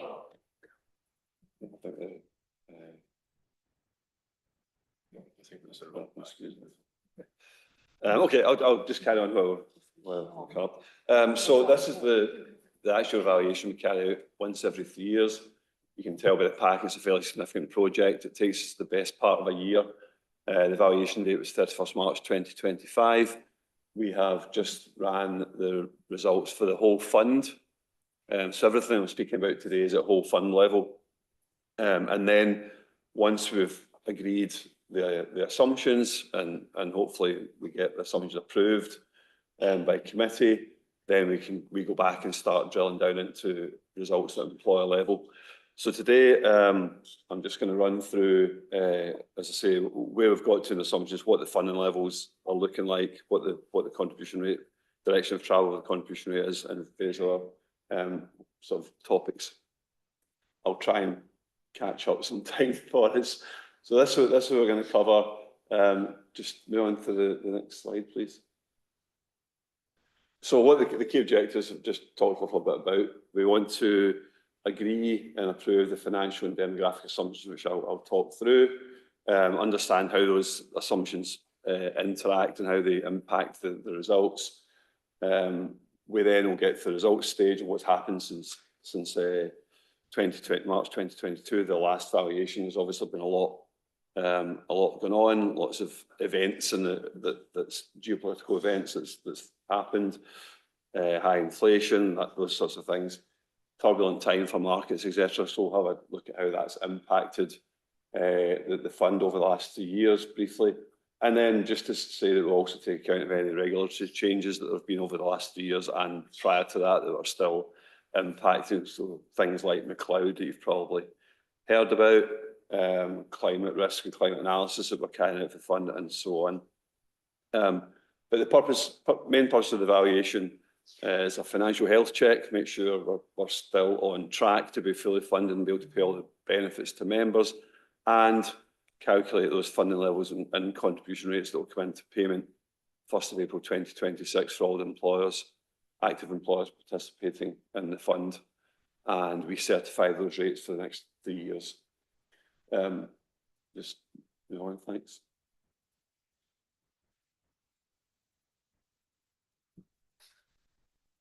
Okay, so what's happened since 3rd of March 2022? On the left, we have the actual fund returns shown for each year. 24-25 is estimated because it hasn't been signed off by audit yet. But this is a similar pattern to the other, most of the other LGPS funds that we look after. 22-23 is a tough year. 23-24 was good, and then the last year's been a bit bumpy. So what that came out to be is that you've averaged 4.3% per annum over the last 2 years for returns. Good and bad news there. It's slightly below our expected return last time of 5.1%. You can see that in the brackets below, which is what we call the discount rate. I'll explain the discount rate shortly. So a little bit below that, so you just kind of not quite met that bar. But in terms, again, of the LGPS funds we look after, that's actually a decent return, given where markets have been. We've seen a range of sort of in the low 2s to to around five-ish, but nobody's really shooting the lights out in terms of the returns over the last 2 years. And that's partly down to the way markets have moved and the fact that most LGPS funds are very growth oriented in their asset allocation. So that will hurt the fund a little bit, as we'll see later. The big problem on the liability side, not the asset side, has been CPI inflation. Almost all the benefits increase in line with CPI. You'll remember not so long ago we had a short-term spike in inflation at 23 and 24, showing you there the increases that were awarded. Now that never goes away. They're baked in now to members' benefits. So members' benefits have increased by almost 20% in the last 2 years. So that directly hits the costs and hits the liabilities, as we call it. So it increases the cost of the LGPS. We had anticipated that. So within the assumption we made last time of 2.9, that was a little bit on the high side over the long term because we knew it was going to be high in the short term. So we tried to capture that. And then the good news on the right-hand side is that the assumptions we're making this time, inflation we think is going to be slightly lower, go into this in more detail, and we think the expected return on assets going forward will be slightly higher. And that both those elements push down the cost and push down the value we place on the liabilities. So some good and bad news in this slide. Next one, please. So key assumptions. Format's going to be a bit skewed there, that's okay. So the key assumption here for us is the discount rate, and that is our prudent assessment of the long-term expected return on the assets you hold. Again, talk about this in more detail shortly. But that's up slightly from 2022, from 5.1 to 5.3%. Inflation, just talked about, assuming it's going to be down slightly at 2.7 from 2.9, which then again lowers the cost and lowers the value placed in the liabilities. And for salary increases, so salary growth, which encompasses inflation increases, promotional increases and incremental increases, we're assuming effectively the same as last time. So in other words, real 1% growth. So in this case, 3.7%. So slightly lower nominal, but the same real. We've carried out some analysis of the fund's experience on life expectancy and mortality. And again, it's quite similar, but the life expectancy has increased slightly, which has been a trend for many, many years. But those increases are beginning to plateau, beginning to slow down. But a small impact from longevity coming through, as we'll see shortly. Next slide, please. So these are the three key financial assumptions. Pension increases because, CPI inflation because all the benefits increase in line with that, other than the old final salary benefits. So when CPI inflation goes up, or we assume higher CPI inflation, that pushes the benefit, the cost up and the liabilities up. Same goes for salary increases. The discount rate works the opposite way. So the higher the discount rate, the lower the value we're placing on the liabilities, and that's because you're effectively pre-banking those investment returns. So when we place a value in the liabilities, we're bringing everything back to the current day, to the valuation date. So if we think we can get more return on our assets in the future, we need less money now, effectively. So it works in the opposite way from the other two.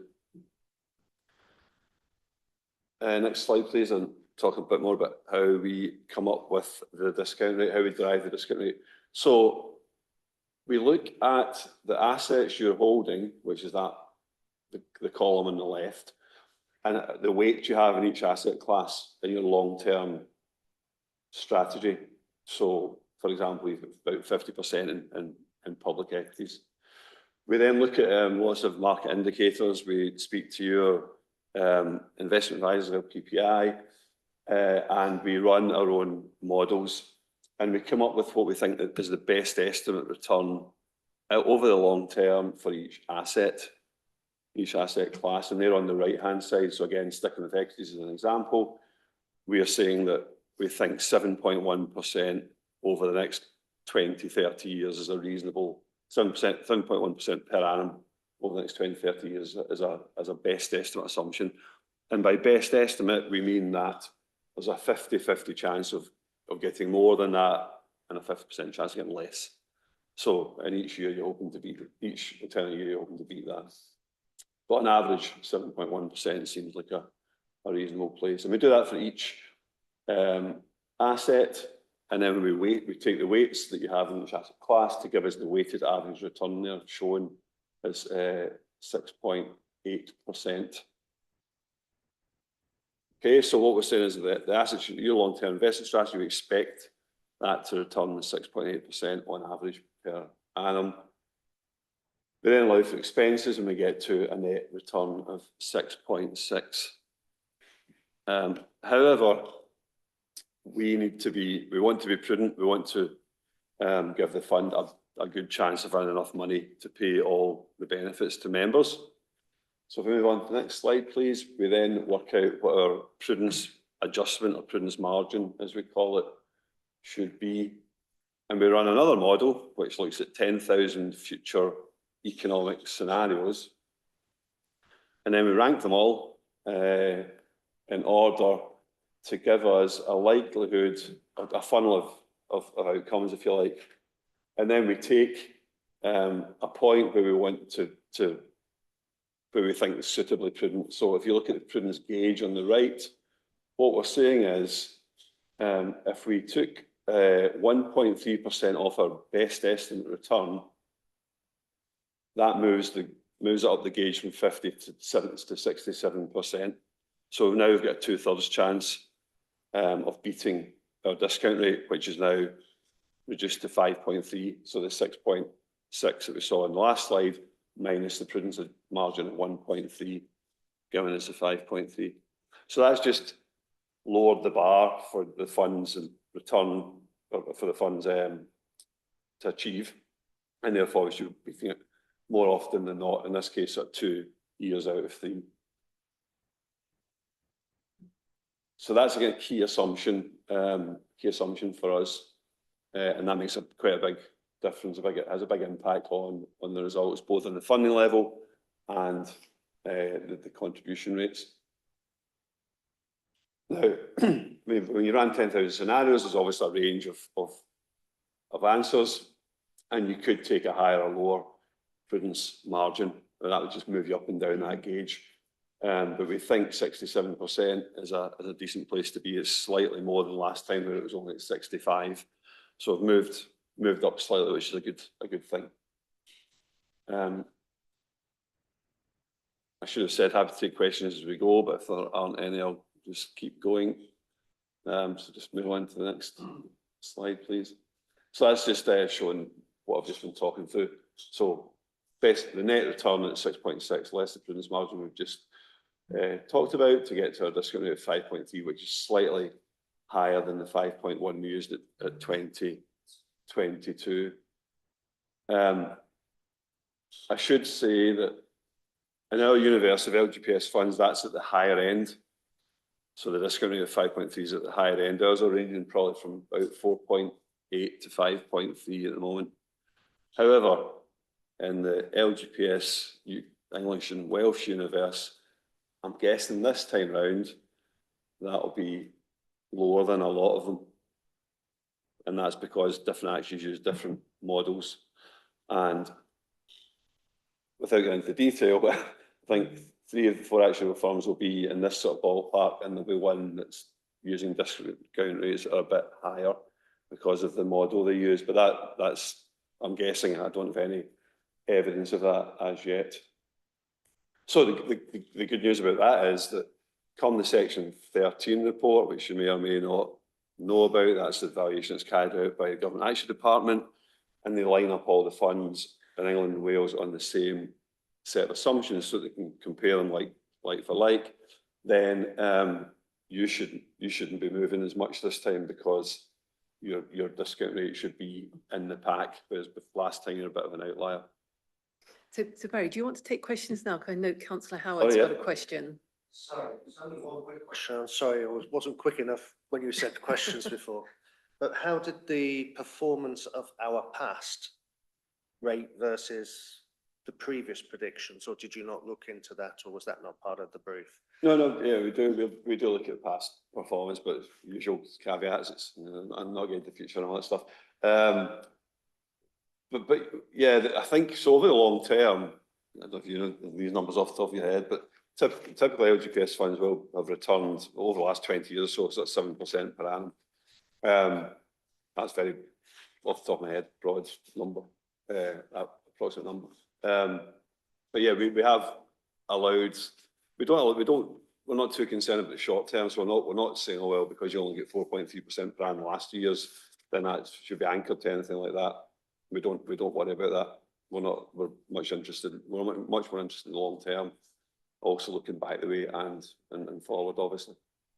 Yeah, because totally understand long term versus short term, but if I was looking at the performance on 2 out of the previous 3 years, they were quite low performances, and we know that this year it's been a very unstable, turbulent year. But 1 year seems to be massively carrying the rest, and I'm just wondering if we went back in time, is that something which is fair to say has happened in the past, or are we more flat in our performance, and those are just 2 odd, turbulent years with all the political change and economic change and that sort of thing? Yeah, so I think because LGPS funds and the Berkshire fund is invested in a lot of growth assets, that's, you have a lot of even more risk and more uncertainty, and therefore you get more volatility. So that's not atypical. You'll often get quite a bumpy ride when you're heavily invested in equities, obviously. So yeah, that's not unusual to see a pattern like that. And as you say, we're much more interested in the long term. What we do is smooth our results, both by taking a long term view that helps keep the fund level more stable, but also in the short term, we don't look at market conditions on the 31st of March, the valuation date only. We look at market conditions 3 months either side, so 6 months, and we take the average of the markets over that period to help set our assumptions. And we also apply that to the assets, so we smooth the assets and smooth liabilities, and that just helps iron out any short-term peaks or troughs like we saw, say for example, when the pandemic hit in 2020. Equity markets probably fell 10–15% in the space of a week ahead of March 2020. But then by May they'd rebounded and are almost back to where they had been. So by taking that 6 month average, you cut out some of that noise. Is that the same for currencies as well? There's obviously been some quite long-term, reasonably changing currencies over the last 6 to 12 months. Yeah, and yeah, so that gets. So you're taking an average sort of thing. Yeah, we don't take it explicitly in currency, but it comes through in the returns. It's obviously part of your returns because of the currency change, so we capture it in that way. So Barry, we've got 3 more people requesting to speak and ask questions. So should we go through those now quickly?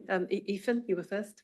Yes, very quickly. I think maybe taking that small snapshot of 3 years is a bit misleading. We should probably go further back, because I've been with this fund for 14 years, and I think certainly the average has been much more consistent. That's just a particularly lumpy period. I think there's 2 things. One is the other funds may be dropping their discount rate because they have extremely high funding levels at the moment, and they're trying to bring that into the more moderate range, probably to affect contributions and not have to scale them back completely. So there's a little bit of maneuvering going on, I think, with the discount rates at the moment. I'm glad to see our prudence has increased. Yeah. I suppose I'm just a little concerned about 2 things I'd just like to hear. One is this projection that returns will be higher going forward, simply because we know gilt rates are extraordinarily high, right? Nearly high, a little bit too high. We've had equity markets at record highs. Usually you don't have a record high after a record high. Usually that's when you have an adjustment. So I would question the equity rate assumption. And I also would be concerned that the inflation is going to be higher than we're seeing here. So I think that probably is again being reduced to average. we did have a surprise of 3.8% recently. And that just so we both have a discount rate too high and the inflation too low. I think that could be a cocktail that could set us up for disappointment in the years ahead. Yeah, I mean, I think I wouldn't disagree with that in the short, medium term. I think the point you made about we're interested in the long term, 3 years is no guide and all that is absolutely right. And I think that our view is the same applies here, and that when we're setting something like equity returns, I agree, you might see a drop before we see, but over the next 20 years, then we think that's a reasonable assumption to make, even if we, in the short term, the fund and other funds maybe suffer a little bit. Councillor Teasey was next. Councillor Teasey. Was he still answering? No, okay, so thank you, Chair. So I mean, I mean, it's good to see, yes, that the prudence level has increased. I mean, I'm guessing the sort of, 50 would be just as likely to be higher or just as likely to be lower, and we're sort of putting ourselves at 67, which is really, really good. I mean, obviously, that both the discount rate and the inflation coming down have helped contribute to that, offset by the fact that the performance of the assets hasn't quite been what we were expecting. And can I just, a couple of questions, can I just almost, on the point that Ethan made, with the discount rate, and apologies for my complete sort of lack of understanding here, is this a negotiation that in terms of what the discount is? I mean, this isn't like, say, an IS 19 valuation where you have to use a certain type of discount rate, corporate bond yield and all that sort of thing. This is based on our assets. And then, and my understanding is that we are relatively, not heavily, but relatively weighted towards equities because of the funding situation we're in. That would suggest that, other things being equal, we would have a higher discount rate as a result. I'm seeing nods. Is that right, and is that prudent? So jump back a couple of slides. Yeah, I help explain one more. So yes, so the fact that you're more heavily, well, you're not more heavily weighted in equities than other eligible funds, but you're heavily invest in equities, then you're getting some benefit of that from the higher return on the right-hand column. But I don't, that's not out of line with where the way other LGPS funds are invested. You're right, as you asked me a question about the negotiation up to a point. So the action needs to be comfortable that it's prudent enough. But did you say we're more in the pack now? Is that what I heard you say? Yeah, you're definitely more in the pack now. Okay, in a good way. It's complicated this time because there's one advisor who looks after half of the LGPS English and Welsh funds, and their model is such that they're going to have, I believe, a higher discount rate than they would normally have had in previous valuations. Okay. And that's because they use what's called a gilt yield plus model. Okay. So they take the gilt yields and they add a bit on. Now, back when gilt yields were 2% 3 years ago, and they added a bit on, they only got to 4. Yeah. So their discount rates would be 4. Now the gilt yields are 5, and they're adding a bit on. They'll be getting to. I'm going to show us how they're going to manage that. But anyway, I'm sure they'll come up with something to manage it. But I've spoken to a colleague, an ex-colleague, sorry, and the sort of house view is they're not going to go below 5.5%. So, and again, I could be wrong, but I'm guessing that the 5.3 will be in the pack. Okay, fine. Can I have one more question? Sorry, just on, I was looking on, the 88-page pack, so on the page number. So on page 42, the mortality assumptions for longevity or whatever. And I must admit, I was like, I don't understand that, plain English. But actually, page 43, I think seems to be very good plain English. But can I just understand two things? First of all, so if we just take the bottom 2 rows there, a male or a female who are currently 45 will retire in 20 years. Are you saying that in just 3 years, their expected, like their life expectancy has already come up almost a year. Wow. That's tailing off. So general rule of thumb up in 2010 was for each decade, people were living 2 years longer. Wow. That is now beginning to plateau. And from 2011, it's actually slowing down.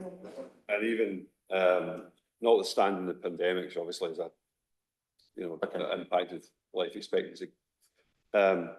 Even before that, we were seeing a slowing down of that increase. So 0.8 is actually lower than it's been in the previous 100 years. And can I just understand though, I mean, other things being equal, if that's happening, oh no, hang on, I think I've just answered my own question. So presumably we were assuming previously that there would be this rise and it's tailed off. I'm just trying to understand the sentence underneath saying the proposed mortality assumptions result in no material change in the funding position. Is that doesn't sound right. Are we just saying other things being equal because, it would, but it isn't? Is that what we're saying? Well, the problem with this slide, which we're coming on to, but is not a problem. This only gives you 4, male, female, age 65 and 45. So we've got a whole curve, we've got curves for every individual, and therefore there's differences at different, so these are averages based on sort of, trying to capture what's happening roughly, but it doesn't have a big impact on the fund level and primary contributions because we'd anticipated that last time. Right, so it's actually, okay, right, that's all. Just kind of in line with what we thought. Okay, I get it, thank you.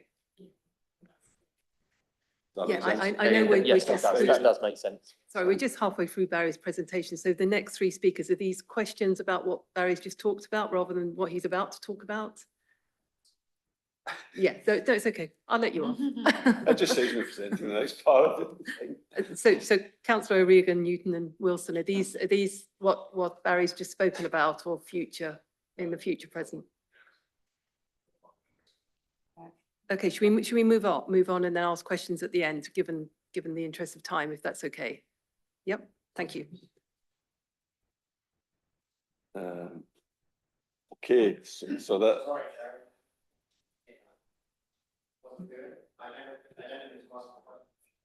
Sorry, I said that the questions about to ask about what Barry has just spoken about, or he's only halfway through his presentation. So if it's what he's already presented on, if you've got a question now, then let's have it. If not, then let's have it at the end, if that makes sense. Okay, please go ahead. It was on the slide that you had up, it was up there, which was the discount rate slide. So just for residents and members listening in, could you just give some examples of private equities and infrastructure investments as an asset class?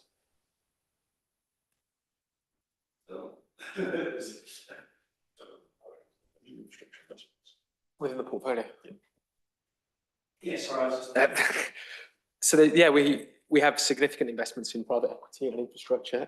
So pick them off separately. So infrastructure, the portfolio has, I'm just going to remind myself how much we've got for this portfolio, 12.5% target weight in infrastructure.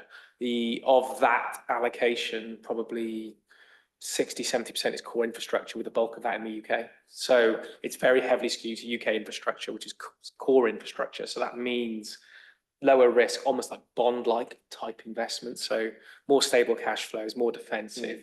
What would the asset actually look like? So is it a bond? Roads, that type of thing. So how do you invest? Through a bond or a share, or how do you invest? It's equity. Equity? Yeah, it's all equity. Okay. And private equity, what does that look like? Private equity, there's 2 parts to the Royal Berkshire portfolio. You've got the legacy assets, which are still a material bulk of the portfolio, which were invested prior to LPPI being involved. And there's the new portfolio we've put together. So the legacy assets is frankly a bit of a mismatch of various things, and they're running off through time. The forward-looking piece is a mixture of the core focus in private equity for us tends to be next to no venture capital, next to no large cap buyout. The focus will be at the call it mid to small end type managers, or mid-market buyout, with a focus on IT services, healthcare, things of that nature. Okay. So with these, With respect, can we ask this in part two? Because we've got a whole area about investments. So if we Alright. can ask that there, so Barry can carry on with his So- presentation, because we're talking specifically on investment If classes and asset classes now. So if we can move that to part two where it's on the agenda, that would be very useful. Right, So we can so- carry on with Barry's presentation. so I'm not allowed to continue. Unless it's, so it's about the same sort of questions about valuation and asset classes and. Yeah, it's about the asset classes, yeah. Yeah, so But we've got part two to discuss this as well. So if we what's can carry part two? on, Sorry, what's part two? we have an agenda item to talk through investment portfolios and that. All right, okay. So I was going to try and make a relevant question, which is, so for private equities and infrastructure investments, do these appear on things like the UN opt list?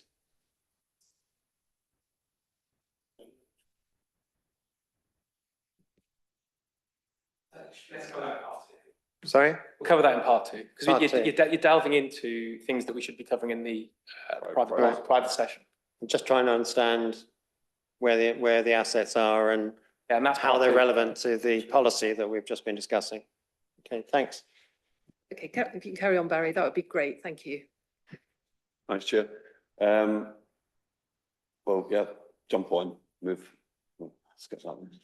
Okay, we'll get to the results. So, the funding level was 86% at the 31st March 2022.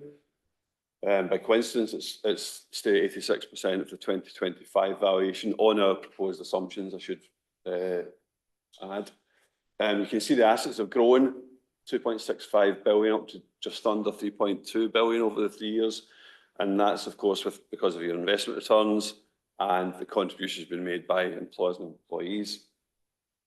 But the liabilities have grown as well, and that's because of the high pension increases awarded, as we talked about earlier.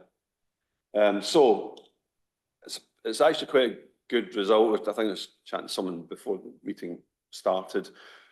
Some of our funds have seen the funding level drop slightly. Some had a slight increase, but again, in terms of direction, you're kind of in the pack again, being the same place.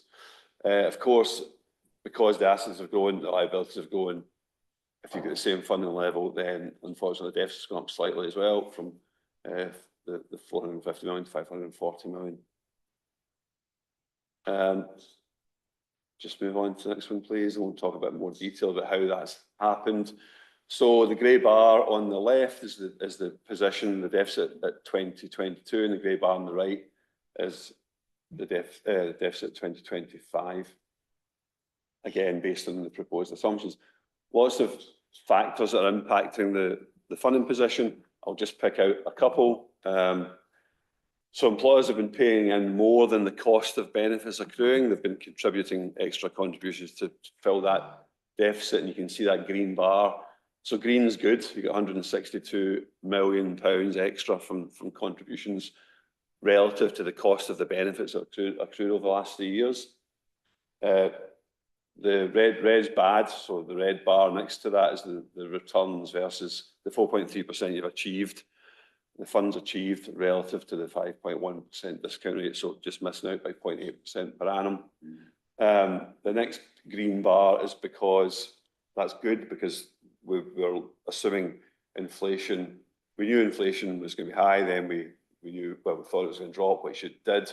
So if you look at the 196 green bar and the reduction, the pension increase experience, the red bar, net those off, because we'd kind of allowed for a lot of that. We knew that was going to happen. So a small, when you take those two together, a bit of a loss. Inflation stayed higher for longer, but not as bad as it looks there. And then lastly, the green bar to the right, 118 million, is a change in financials. So that's the fact that discount rates going up slightly, and the pension CPI inflation is coming down slightly. So pulling all that together, you get to the deficit we have on the right-hand side at the same funding level.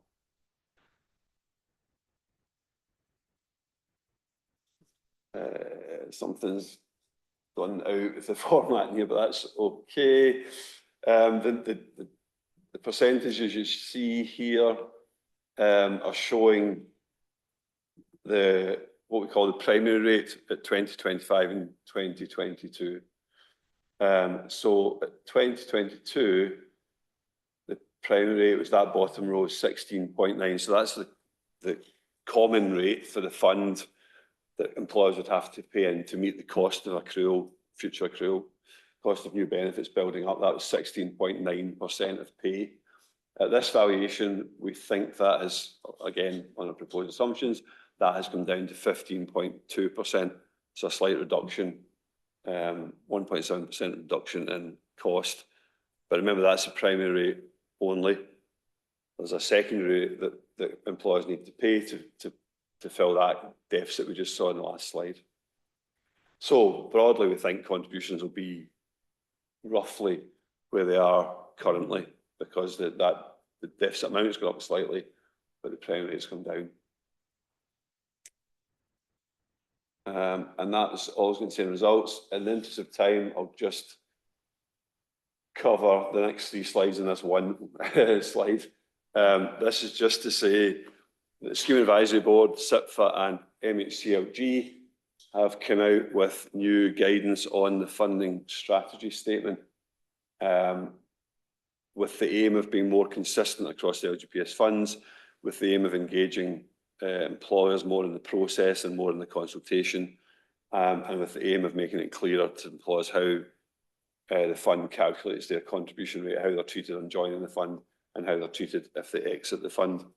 The fund, with our support possibly, will be putting an engagement plan in place to give plenty of time for employer consultation before the year end. And then we update and review the funding strategy statement, which helps govern the valuation and the fund for the next few years and the funding issues. The next 2 slides are just more detail on that, which I won't go into unless anybody's, but I'm happy to take questions. Thank you, Barry. So any additional questions for Barry for this agenda item? Councillor Wilson. Thank you, Chair. I've got 3 questions. First one, on life expectancy. You're saying that basically life expectancy has gone up a little bit in just under a year. If I look at the valuation of the longevity swap, which I understand is a liability because when we took it out, we were thinking longevity would be more than it now is. So longevity's fallen since then. Between 22 and 25, the longevity contract liabilities got bigger, which would suggest to me that life expectancies are still going down. So it seems a bit counterintuitive. Relative to what's been assumed back at the contract date, unfortunately. Yeah. So that's the problem with the longevity contract, and that it's inbuilt that life expectancy is going to continue increasing. At the rule of thumb I gave earlier, 2 years per decade. Now, if that starts to tail off, then you're more in the red because it's built in to be able to live longer than is now happening. Yes, so I think I'm understanding this. So if we've seen a pickup in life expectancy, would we not see a reduction in the liability on the valuation of the contract? Yes. But we need to be higher than what was assumed. There was a pickup back in 2009, unfortunately. Okay, all right, okay. So even though it's complicated, even though life expectancy it's increasing more slowly than it was assumed back then. Right, okay. And then 2 related questions around sort of the sensitivity analysis and the impact on the annual revenue charge. So I guess firstly, do you have a sensitivity analysis, as in if you flexed any of the key assumptions by sort of like 0.1%, what is the impact on the revenue charge? And then actually, what is the revenue charge? Because you said it was the primary rate's gone down, but the secondary rate's gone up. So what's the total? So the primary rate is I can't give you the total at the moment because so the adjustment, and both the primary and the adjusted secondary are very employer specific. So each employer will have their own secondary contributions. They also have their own primary rate, but I thought I'd give you a feel for where we think the direction of travel is on the primary rate. The second rate is going to be more variable, depending if you've got hundreds of employers in the fund, and that will depend on their experience and their maturity and their cash flow and quite a lot of other factors. On your first point, though, yes, if you flex some of the assumptions, then obviously that impacts the results. So something like if you move the discount rate by 0.1%, you'll change the funding level by about 2%. And you'll change the primary rate by about 0.5% of P. Right. Okay, because I guess I'm thinking in the context of our revenue account, which is under extreme pressure, which has been well documented. And therefore, I'm just wondering if there's any room to, I guess, take a slightly different view, which is still very much reasonable, very much prudent, but is a little bit more beneficial. Pass over to Jo. Can I just chip in at the moment? Can I remind councillors, while you're sitting in this room, you are acting on behalf of the pension fund, not on behalf of the employer. We are looking at the pension funds, the results for the pension fund as a whole at the moment. We haven't got to individual employer results. Whilst you are in this room sitting on the pension fund committee, you are acting for the pension fund, not for RBWM, with respect, sir.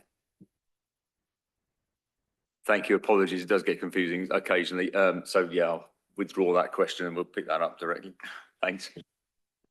Thank you, Councillor Wilson. Alan Cross. I was just going to comment, as I recall, the longevity contract only affects those of us who were in the fund in 2009 or wherever it was taken out. So obviously a lot of people have joined the fund in the 15 years since.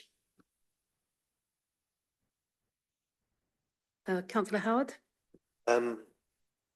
Possibly the summary I'm looking for is that should we be unhappy, very happy, or just satisfied with the performance of the fund as it stands today?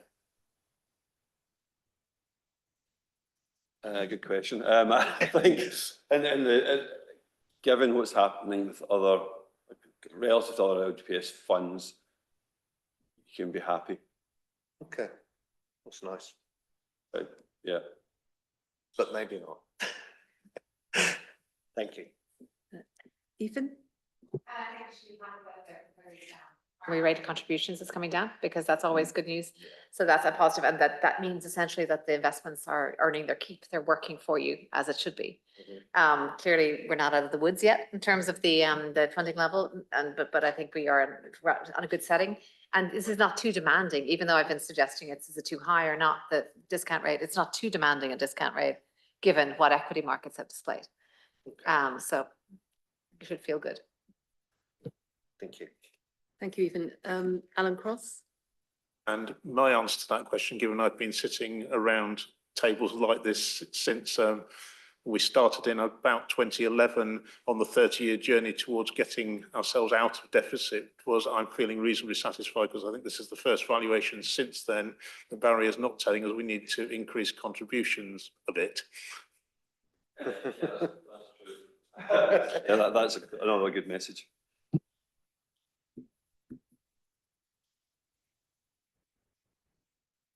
Thank you, Barry. Thank you. Any other additional comments, observations, questions? Anybody? I know there's some people online. Any questions online, Mikey? No. I did have one question to ask. It might sound a little bit basic, but you know, I'm hearing all the good news, but the deficit has increased from 450 million to 540 million, 90 million deficit in 3 years. If that carries on, the next 3 years, are we going to be at 630 million, if my maths is correct? You know, that's a deficit. And, you know, and I do hear, you know, we need our investments to bring us better returns. It sounds like we're on the right path, et cetera, but that's a hell of a big number. And my understanding is, you know, who pays for that? Because at the end of the day, that's, you know, we need to get that money. It's the taxpayers, it's council tax. You know, so this, you know, for me, this is shouting out at me as still a big number. It sounds like we are on the right path, and it's good to hear everything you're saying, Barry. And I'm sure we're going to be talking about the the funds and how that's performing, because we need that to be forming bigger and better and consistently. But these are pretty big numbers to be looking at and huge deficits that's on this fund. So that's where I want to really understand the plan. You know, what's the plan to bridge the gap? You know, how are we going to, you know, not have another 90 million staring us in the face, 30 million a year deficit that we're moving forward with. So that was, you know, my question just reading through this in preparation of today. So sorry, I know there's no easy answer, Barry, but that was just my observation. Yeah, there's only two ways to fund that gap, and that's through employer contributions and investment returns. And the harder, you know, if the investment can do the heavy lifting, then it means employers can pay a lower cash amount in. But at the moment, on Alan's point, I'm not saying that we can, just to be clear, I'm not saying we can reduce employer contributions, but we might not have to put them up, which is probably the first time for a long time. So we've still got a long way to go. And then the fund is still at the bottom end of the LGPS universe in terms of funding level. So Okay. Do you want to a comment? lot of work still to do. Okay, thank you, Barry. Joe. Just to supplement what Barry said, there are two sides. There's a contribution rate and there's the investment rate.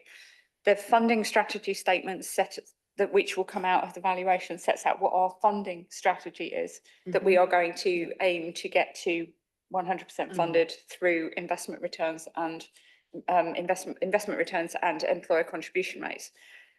We, as a linked strategy to that, and on the other side of that, we will shortly be undertaking an investment strategy review. So we will look at our strategic asset allocation, as we've spoken about. So the allocation that's in Barry's slides is what we've got at the moment. We're in the process with LPPI of running a strategic asset allocation health check that says what we've got, is that in line with where it needs to be.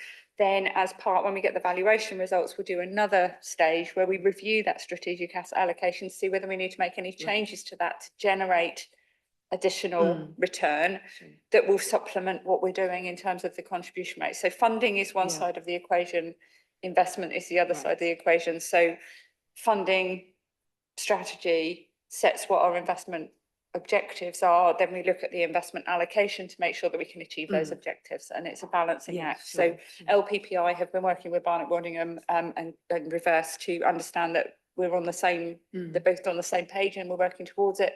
But once we've set the funding strategy, and this is where our aim is, then the investment strategy will support that funding strategy. But also bear in mind that our funding level, the proportion of assets to liabilities has remained the same at 86%, because both of them have gone up by the same proportion. Effectively, the cash value will be increasing because we're taking a percentage of a bigger value to give us an ultimate number, but the percentage is still the same. Okay, brilliant. Thank you, Joe.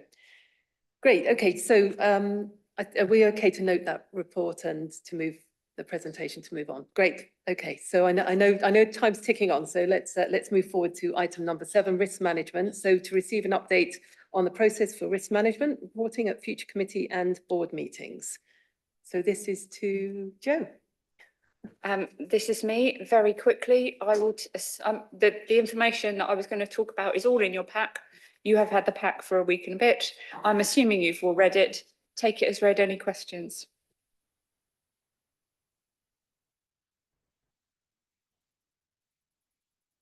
Any questions? So we can move on. We've received the update. We're happy. Excellent. Okay. Sorry, Julian. Can I just check what we're looking at here? Because certainly, I mean, I just see a very small. Perhaps I'm looking at the wrong thing. I mean, I can see the process, but is there an appendix that I should be looking at? No, there's no appendix. The issue has been because of the timing of the meetings. We've split the board meetings and the committee meetings separately. Yes. So that the committee met in June and saw an update to the risk register, which the board hadn't seen. The board in July didn't get the opportunity because there wasn't time between the 15th of June and the 21st of July to fully update the risk register. So we're going to take a break for committee on the risk register. For this time, the board will see a risk register in detail in October, which will be recommended to the December committee meeting, and going forward, that will be the cycle. But Yeah. this has to be the meeting where there is no risk register here because Lovely, of timing. perfect. I'm happy with that. Thank you. Great. Alan Cross? Yes, as Joe's just said, we're going to do a good review in October, bring it back next time. Thank you for clarifying, both of you. So that's good. So we're happy to move on.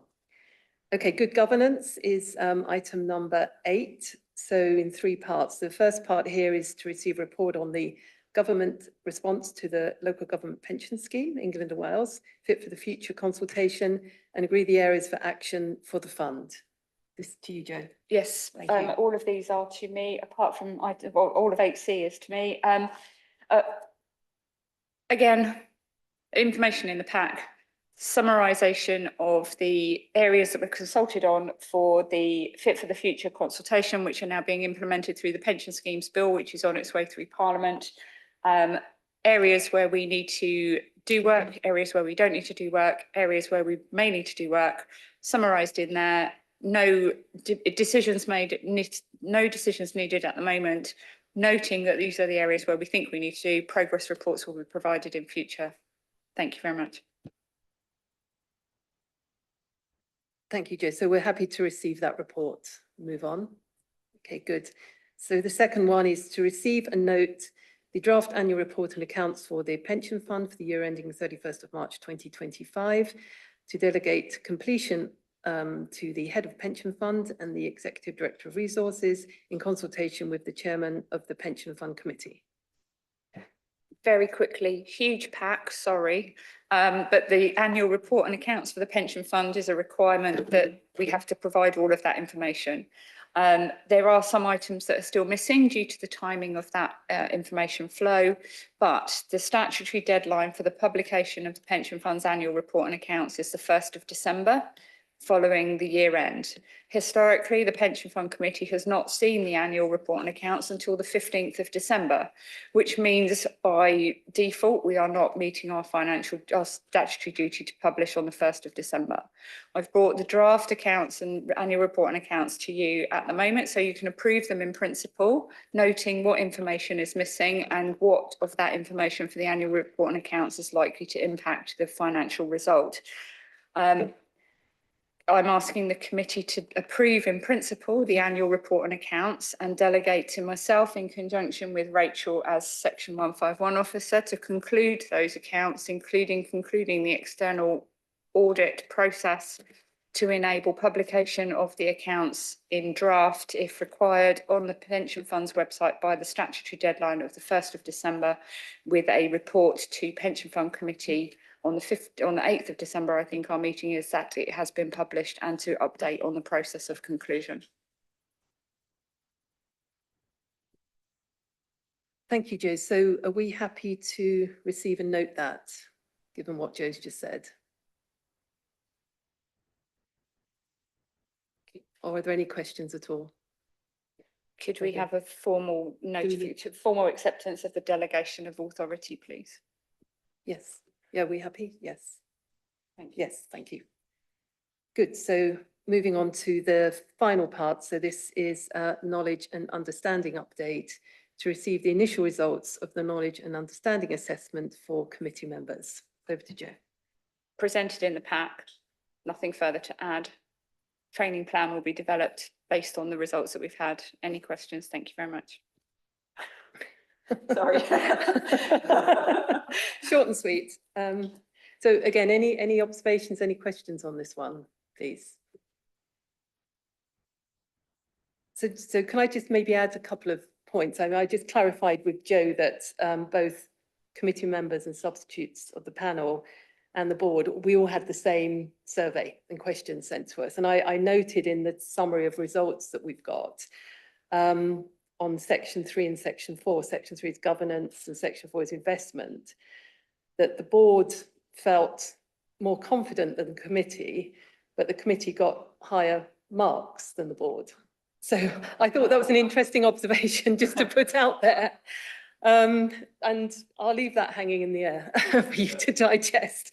Because I know that the responses from the committee members are out there, but not the board members in the pack. So, and I know that we're looking to educate ourselves, me being one of the rookies here, being new to the role. But I just found it quite an interesting observation that the board on these felt more confident than the committee and yet scored lower in the survey. So I guess there's some work to be done holistically here for us all, really. I don't think any of us can be complacent. I know it's challenging, there's a lot to read, as we all know, I think there was about 1,000 pages in what we had today, but there's a lot of stuff, and, and a lot of this is, we have legal obligations as well, so we can't undertake this duty lightly. So Alan's on the board, so I'm interested to see your observation, Alan, so over to you. I think given we're small in numbers, I suspect there's a little bit of noise, and that 2% apparent difference is probably, if one more person had got one or two questions the other way, it would be different. Lies and damn statistics and all that. Yes, no, I know. And no, I take your point, Helen, it's well noted. But yeah, I think, thanks to Joe for putting this together, because I think it's important that we all have a level of understanding so we can do this job as best to our available abilities as we can. Julian. Sorry, thank you, Chair. Just clarify, I mean, I think I've seen it in 2.2. So certainly all officers, all committee and board members responded. Yes, all officers, all committee members, substantive committee members, all pension board members, not all pension panel members, and not all committee substitutes. I'll take that. Good, okay, so we're happy to receive this. Thank you. Okay, so moving on, if we've no questions online, I just need to double check. No, okay, great. So item number 9, administration report, to note the report from Martin Griffiths, Pension Administration Manager. So over to you, Martin. Thank you. This is our standard report covering the administration of the scheme. Nothing specifically in this report to stand out particularly to you. We have made a note in there about some changes to the reporting we're doing to the local pension board. This was to identify the fact that they have a different role to that of the committee, and therefore we're reporting certain additional pieces of information to them in the admin report we produce to them every quarter. We've covered our key performance indicators in there that you'll see are still all falling around the 95%, which is our aim. We're covering communications, stakeholder feedback. We have some information there on McLeod, and you have our project plan covered there in Appendix B. I know we've discussed this previously about where we're going to be with regard to delivering McLeod. I'd like to give assurance that we did meet all our requirements with regard to the annual benefit statements that were issued on the 31st of August. Every member that had an annual benefit statement had the information contained within it, which reflected the requirements of the Scheme Advisory Board on McLeod, giving them their uplift amounts. And that project plan also deals with the rectification that we're aiming to do, and it does note that all pensioners will have their pensions uprated by the end of December, which I think is what we promised at our last committee meeting. We've also identified how many other cases that we need to look at and refer to. I think we mentioned also previously that a lot of the reasons why we're not able to deal with rectification is that regulations are not in place for us to do so. And until they're passed, we can't take those cases any further. They're included in the access and fairness consultation, which is listed as the final part of this report. And we can't comment exactly what's going to come into place with regards to that because we're not expecting the legislation to go through Parliament until later next year. Any questions, though, I'll be happy to take.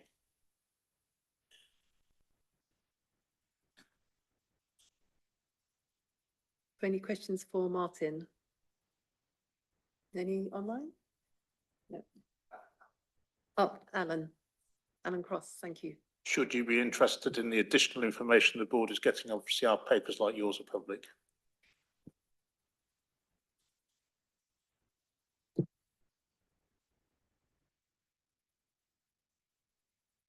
Okay, so good. So thank you, Martin, for that. Are we happy to note the report, move on? Okay. Thank you, committee. Okay, so on item number 10 now, responsible investment. I know we've had a lot of conversation at the beginning of the meeting about this, so let's maybe in the interest of time not repeat ourselves if that's at all possible. So this is to receive and note the reports from LPPI. So over to you, Richard, I think. Go straight to questions.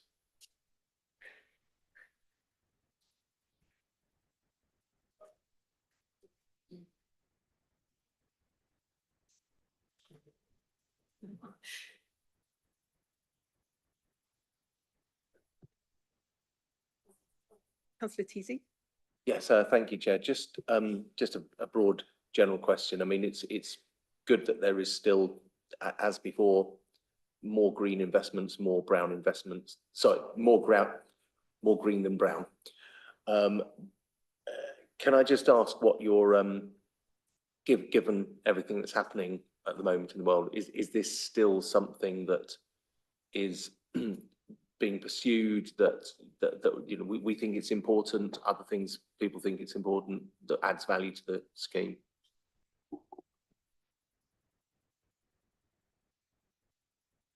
First of all, the evolving political backdrop that we face in this country and many other places in the world, and specifically I'm talking about the let's say the views on green investment and many other factors. So from our perspective, many of the investments that LPPI, well, all of the investments that LPPI has made in the core portfolio, and the reason I use the words core portfolio, I'm parking to the side the environmental opportunities fund. So everything apart from the environmental opportunities sleeve of the portfolio, which you're not invested in.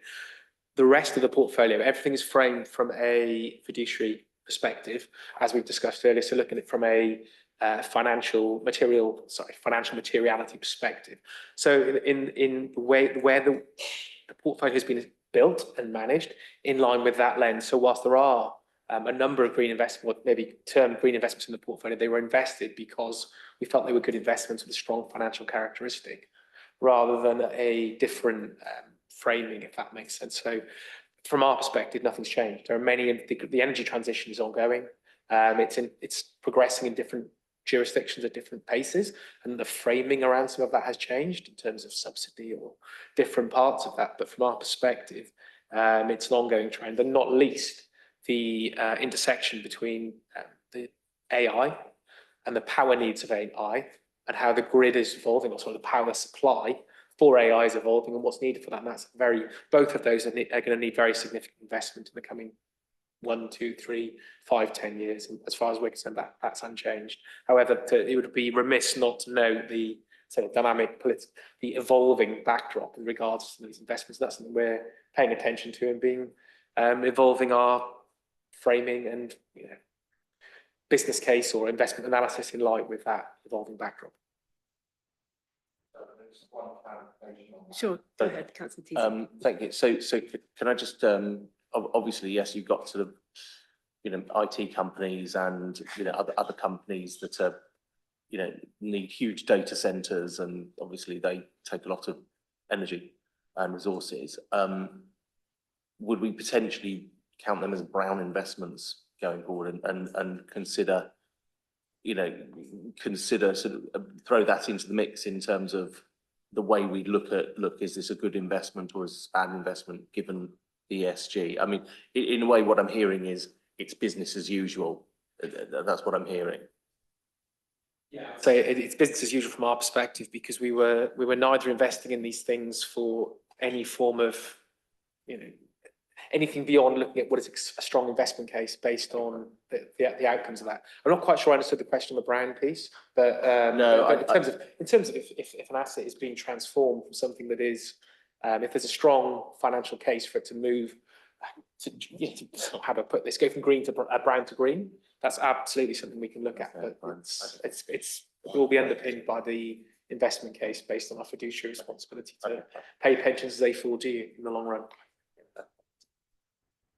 Thank you, Councillor Howard. Sorry to repeat myself. It was the same thing we were talking about a couple of weeks ago at your seminar, and really like what we're doing, but it's the localization options which are coming forward in the now, and how we're going to do that and how it's going to be built in. Have you had any more thoughts? And admittedly, only about 10 days since last time I asked you. Don't know what you do in the 10 days, but but I was very heartened by the two things which came out, which was the idea of real estate, but also entrepreneurial type funds, which came out of the, I think it was the Birmingham example. So I think, if I get my dates right, either around the time of our client event or the annual conference, or since then, a report has been published, which we've contributed to by the Good Economy, focused absolutely on the intersection of local investment, mayoral authorities and the LGPS, and how within the Fit for the Future backdrop that becomes practical. Because one of the things certainly we were concerned about, say 6 to 12 months ago, the Fit for the Future consultation is laying out, putting in place local investment as a key objective, let's say, but without a framework. So one of the things that certainly ourselves and others felt would help is to start trying to put down some framing around that and start putting forward some case studies and more guardrails around that, so people have a framework to invest. And that certainly was published within the last week or two. That's some detail. When it's certainly not just us. It's, I think I'm going to say all the pools are contributing. Certainly all of the 6 continuing pools are certainly involved, and multiple LGPS funds who've got large LGPS portfolios. That's certainly one element. But in terms of the ongoing piece, it's something we've been putting a lot of thought into, how to support partner funds in implementing local portfolios. Not all partner funds have the same views, frankly, in terms of what they want locally. And I think, as I probably made comments at this forum, and I said in many contexts, that when I look at the local investment, what can be done, I think you go from real estate, housing, things of that nature are hyper local. You can do things very locally, and then you segue through right there through to corporate type risk, which is probably national. If you have a diversified portfolio, and infrastructure sits somewhere in the middle, that maybe it's regional, if that makes sense. So I think the flavour of your local investment portfolio depends on what you're trying to achieve, risk appetite, and it does vary with what your patch is, what makes sense in your patch, if that makes sense. But it's something we're deeply involved in, and we will be continuing to discuss. And I can't go into any detail, but we had just before we came here, we had an investment committee. And one of the asset we were discussing I think would very much fall into that local investment nexus. So it's very much on our minds, in our glide path, should you say. Just very quickly in response to that, Councillor Howard, I am planning to do a development session sometime in the first quarter calendar year 2026 as part of the review of the investment strategy, to look at what our approach to local investment is. What does it mean to the Berkshire Pension Fund? What's our potential source pot? What do we want from it? And then that will form part of the discussion that is feeding into what Richard was talking about there. Thank you. That's great. Any more questions for LPPI under the responsible investment agenda item? Anybody online? No? Okay, thank you, Richard, and the committee. So are we happy to receive and note the report from LPPI? Yes. Okay. Thank you, everyone. Okay, so we're coming to the last part of the part 1. So work plan, item number 11, to note the future work plans for the Pension Fund Committee and Local Pension Board. Is this over to you, Joe, as well?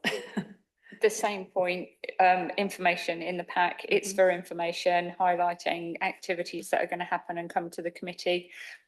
It's a very busy time in the LGPS world. Unfortunately, there's a lot of items coming through on each of the agendas, and I'm really sorry that we have to go through this on a regular basis.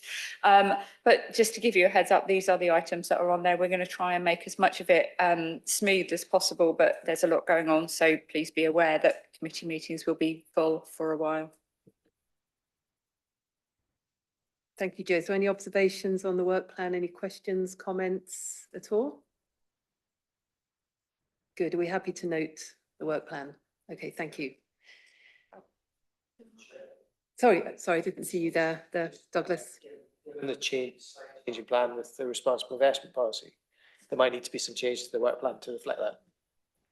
Good point. Yes, thanks for that, Douglas. We'll note that. Okay, so we're now on part 2, an exclusion of the public.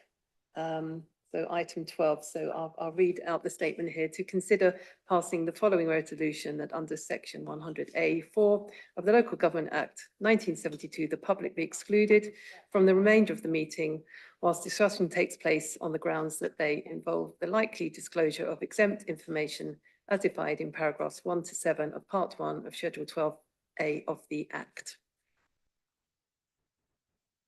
So we're now on part 2 minutes. We good? No, yeah, we need to.